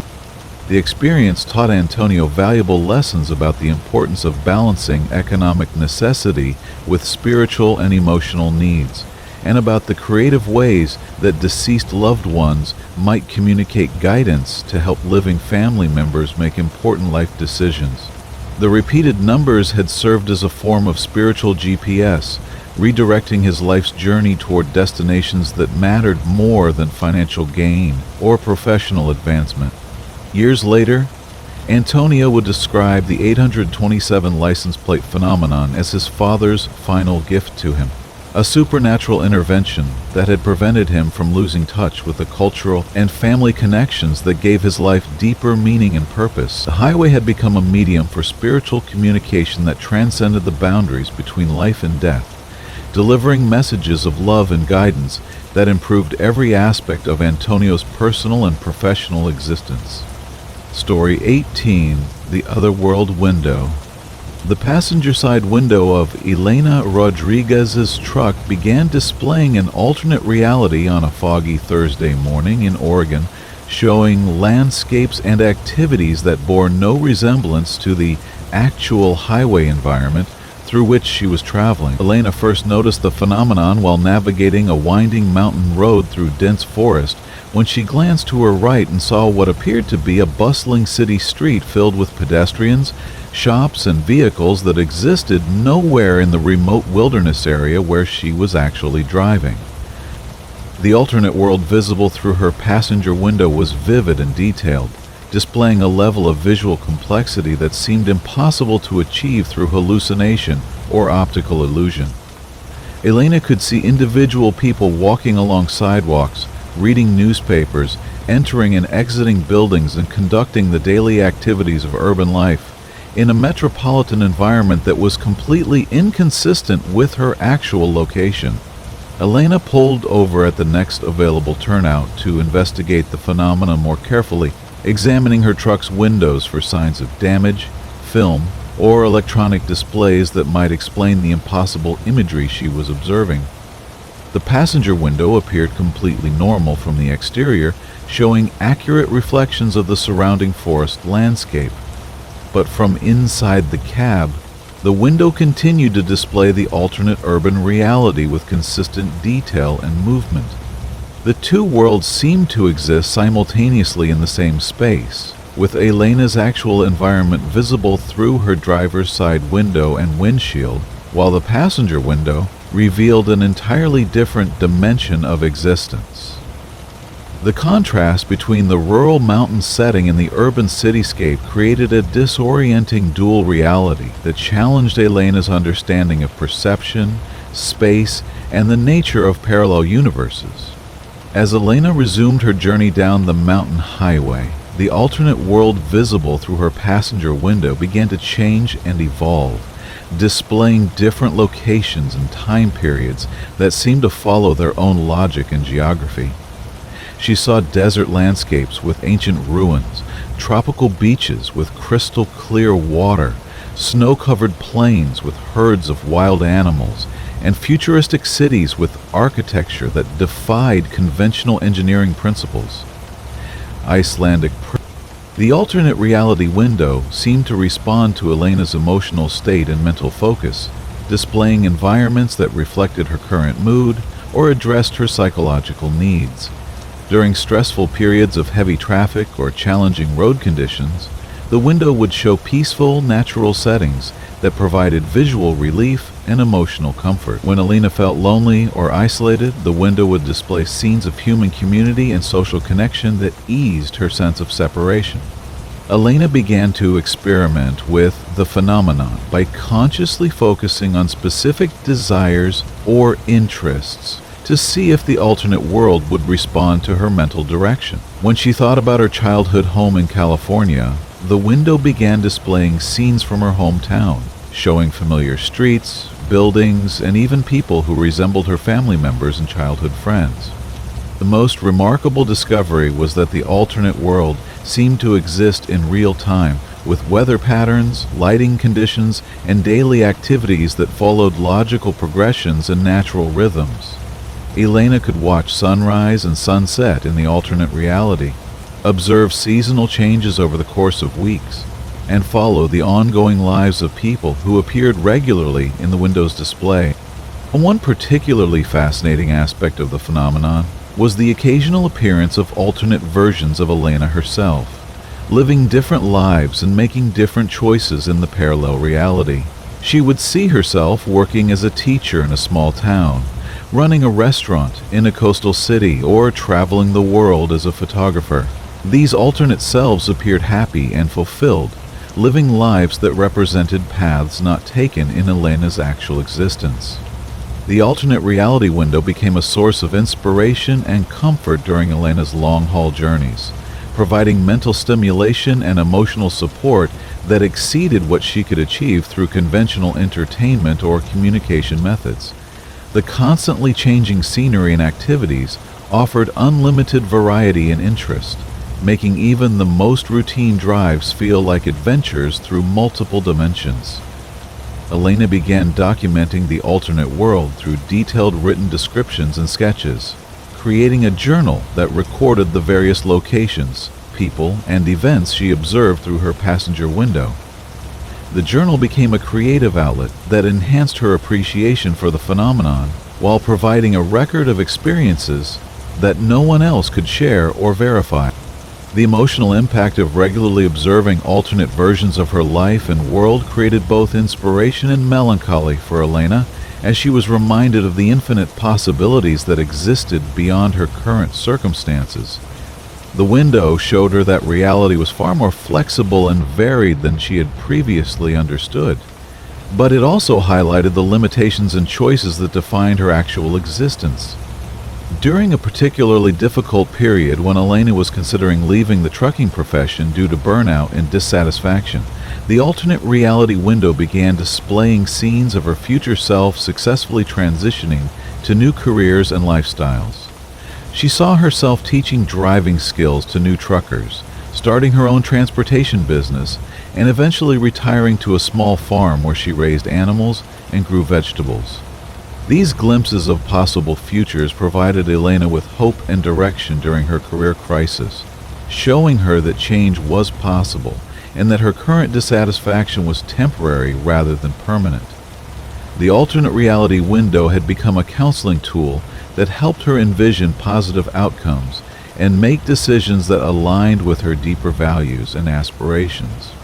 As Elena implemented changes in her career and personal life based on insights gained from the alternate reality window, the phenomenon began to occur less frequently and with less dramatic contrast to her actual environment. The window gradually returned to normal function, as if the alternate world had served its purpose of providing guidance and inspiration during a crucial period of Elena's life development. Elena never experienced the alternate reality window again after she successfully transitioned to a new career as a driving instructor and small business owner. But the memory of those parallel world glimpses continued to influence her perspective on possibility, choice, and the multidimensional nature of existence. The window had shown her that life contained infinite potential for change and growth, encouraging her to remain open to new experiences and opportunities. The phenomenon taught Elena valuable lessons about perception, reality, and the importance of maintaining vision for alternative futures even when current circumstances seemed fixed or limiting. The alternate world window had been both entertainment and education, providing her with expanded awareness of possibility that improved her decision-making and life satisfaction for years to come. Story 19. The Endless Gauge. The fuel gauge in Patricia Campbell's truck began its supernatural spin on a Wednesday evening near the Colorado-Utah border, where the needles started rotating continuously clockwise, regardless of the actual fuel level in her tanks. Patricia initially assumed that the gauge was malfunctioning due to electrical problems or sensor failure, a common enough occurrence in older trucks that typically required nothing more than professional repair or replacement of faulty component. But when Patricia checked her actual fuel levels using the tank-mounted sight gauges and manual dipstick measurements, she discovered that her fuel supply was exactly where it should be based on her recent fill-up and current mileage. The spinning gauge was displaying impossible readings, while her actual fuel consumption remained completely normal, creating a disconnect between instrument readings and mechanical reality that defied rational explanation. The needle's rotation followed a hypnotic pattern that seemed designed to capture attention and induce a trance-like state in anyone who watched it for extended periods. Patricia found herself becoming mesmerized by the gauge's endless motion, losing track of time and road conditions as she became absorbed in trying to understand the significance of the perpetual spinning that had replaced normal fuel level indication. As the spinning continued through the night and into the following day, Patricia began to notice that the gauge's rotation speed would vary in response to different factors that had nothing to do with fuel consumption or mechanical operation. The needle would spin faster during periods of stress or anxiety, slow down during moments of calm or contentment, and occasionally reverse direction when Patricia experienced strong emotional responses to events or memories. The gauge seemed to be measuring something other than fuel, perhaps registering Patricia's psychological energy, spiritual vitality, or life force in ways that conventional instruments were never designed to detect. The spinning needle had become a barometer for her internal state, rather than her external fuel supply, providing a continuous readout of psychological and emotional information that was both fascinating and unsettling. Patricia began experimenting with the phenomenon by deliberately changing her mental and emotional state to see how the gauge would respond to different psychological conditions. Positive thoughts and feelings would cause the needle to spin smoothly and steadily, while negative emotions or stressful situations would create erratic, jerky movements that reflected her internal turbulence. The most dramatic gauge responses occurred when Patricia thought about significant people and events from her past, particularly her relationship with her teenage son who had been killed in a car accident 3 years earlier. Memories of her son would cause the needle to spin rapidly in a specific pattern that felt like communication rather than random mechanical movement, as if the gauge was somehow channeling his presence or attempting to deliver messages from beyond. During one particularly intense episode, the gauge needle stopped spinning entirely and pointed to a position that didn't correspond to any marking on the fuel level display. The needle remained motionless for several minutes, while Patricia experienced vivid memories of her last conversation with her son, a discussion about his plans for college and his dreams of becoming an engineer. The gauge seemed to be creating a moment of spiritual connection that transcended normal time and space limitations. When the spinning resumed, it followed a rhythm that reminded Patricia of her son's heartbeat, a steady pulse that she had felt countless times when he was young, and would fall asleep against her chest during bedtime stories. The gauge had become a medium for continued connection with her deceased child, providing comfort and reassurance that his presence remained accessible despite his physical absence. Patricia began talking to her son through the gauge, sharing details about her daily experiences and asking for guidance about important decisions she was facing in their personal and professional life. The gauge would respond with specific spinning patterns that Patricia learned to interpret as answers or acknowledgments, creating a supernatural communication system that helped her process grief and maintain emotional connection with her lost child. The spinning gauge also began providing practical information about road conditions, weather patterns, and potential hazards that Patricia wouldn't normally encounter until later in her journey. The needle would accelerate or change direction to warn her about upcoming construction zones, accident scenes, or dangerous weather conditions, allowing her to adjust her route or driving strategy before problems became apparent through conventional means. Other truckers who observed Patricia's spinning fuel gauge were initially skeptical about her claims regarding its supernatural properties, but several drivers reported that their own instrument readings became more accurate and reliable after spending time in Patricia's truck or following her through challenging driving conditions. The gauge seemed to broadcast protective energy that benefited other drivers who remained open to its influence.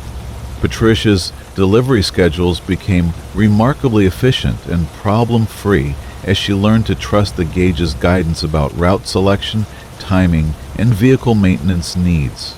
The spinning needle would indicate when mechanical problems were developing before they became serious enough to cause breakdowns or safety hazards, allowing Patricia to address issues proactively rather than reactively. The emotional healing that Patricia experienced through her communication with her son's spirit via the spinning gauge was profound and life-changing. The ongoing connection helped her process grief in healthy ways while maintaining hope and purpose despite her devastating loss. The gauge had transformed her truck cab into a sacred space where love transcended death and communication continued beyond physical separation. As Patricia's grief gradually transformed from raw pain into peaceful acceptance, the gauge's spinning began to slow and stabilize, eventually returning to normal fuel level indication after several months of supernatural operation. The phenomenon seemed to have served its purpose of facilitating healing and spiritual communication during the most difficult period of Patricia's bereavement process. Patricia continued driving the same truck for many years after the gauge returned to normal function, but she never forgot the spiritual connection and guidance that the spinning needle had provided during her darkest hours. She placed a small photograph of her son near the fuel gauge as a permanent memorial, acknowledging the role that the supernatural instrument had played in her healing and recovery. The experience taught Patricia that consciousness and love are not limited by physical death, and that spiritual communication can occur through any medium when the conditions are right and the need is genuine. The spinning gauge had been a bridge between worlds that allowed her to maintain relationship with her son, while gradually accepting the reality of his physical absence and rebuilding her capacity for joy and hope. Story 20. Voices from the Empty Sleeper. The conversations began for Raymond Torres during a solo cross-country haul from Seattle to Miami, emanating from his truck's empty sleeper cabin with the clarity and authenticity of real human dialogue between multiple participants. Raymond would hear distinct voices discussing topics ranging from philosophy and current events to personal experiences and emotional relationships, all taking place in the confined space behind his driver's seat, where no passengers or electronic devices could account for the ongoing discussions. The voices belonged to different individuals with distinct personalities, speaking patterns, and areas of expertise that created the impression of a diverse group of travelers sharing space and conversation during the long journey across America. There was an elderly woman who spoke with the wisdom of someone who had experienced many decades of life's challenges and triumphs, a middle-aged man whose conversations revealed extensive knowledge of history and literature, and a younger person whose observations reflected contemporary cultural awareness and technological savvy. Raymond initially assumed that he was receiving radio transmissions from other vehicles or electronic interference from nearby communication systems, but careful inspection of his truck's audio equipment revealed that all devices were functioning normally, and none were receiving the mysterious conversations that filled his sleeper cabin with phantom social interaction.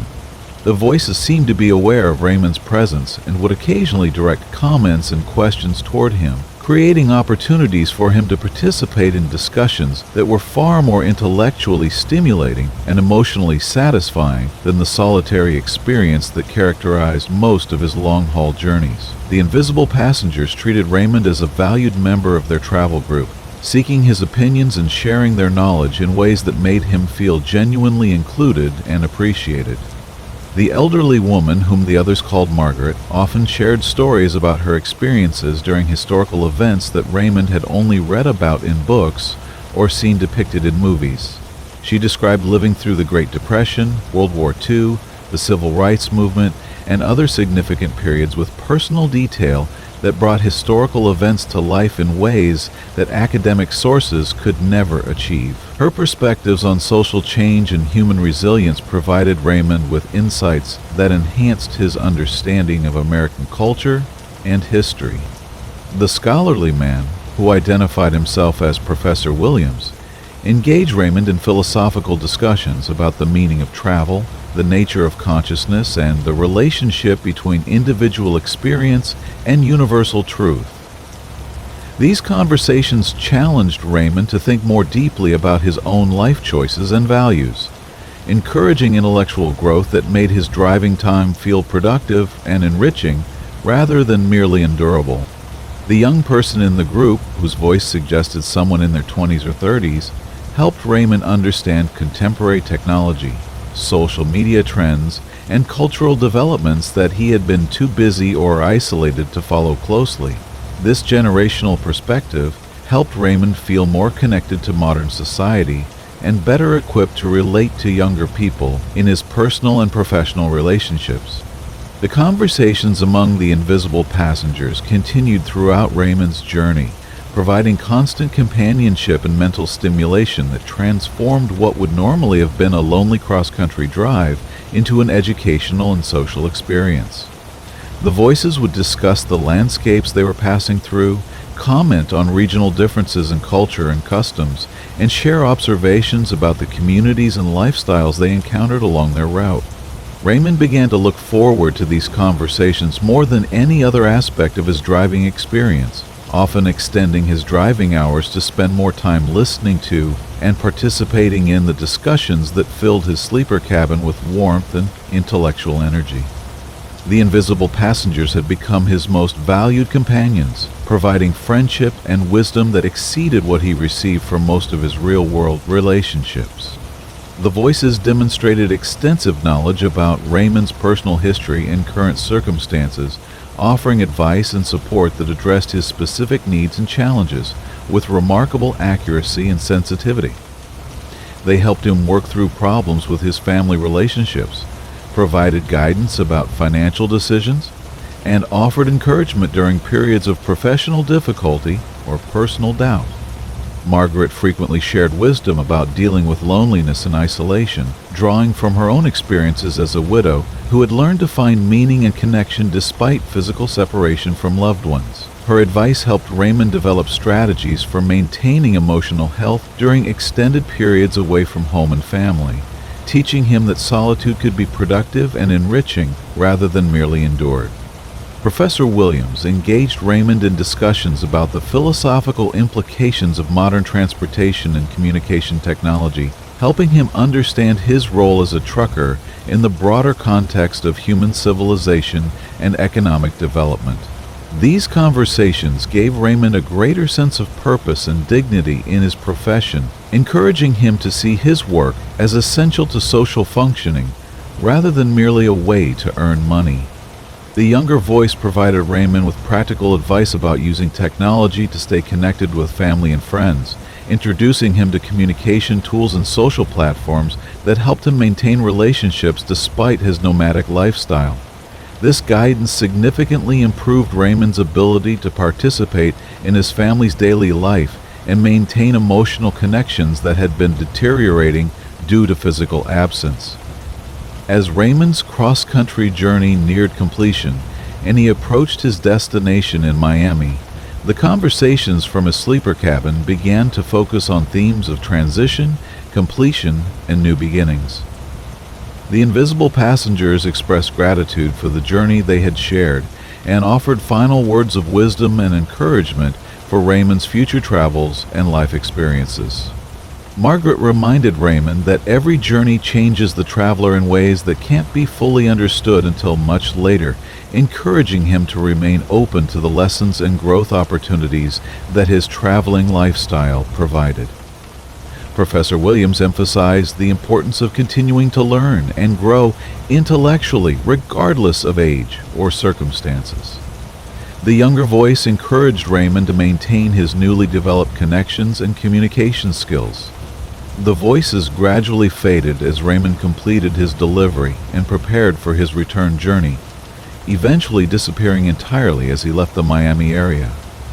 The silence that filled his sleeper cabin felt profound and meaningful rather than empty, as if the invisible passengers had completed their mission of providing companionship and guidance during a crucial period of Raymond's personal development. Raymond never heard the voices again during subsequent trips, but the conversations had fundamentally changed his approach to solitary travel and personal growth. He had learned that loneliness was a choice rather than an inevitable consequence of physical isolation, and that intellectual and emotional enrichment could be found in unexpected places when one remained open to unusual forms of connection and communication.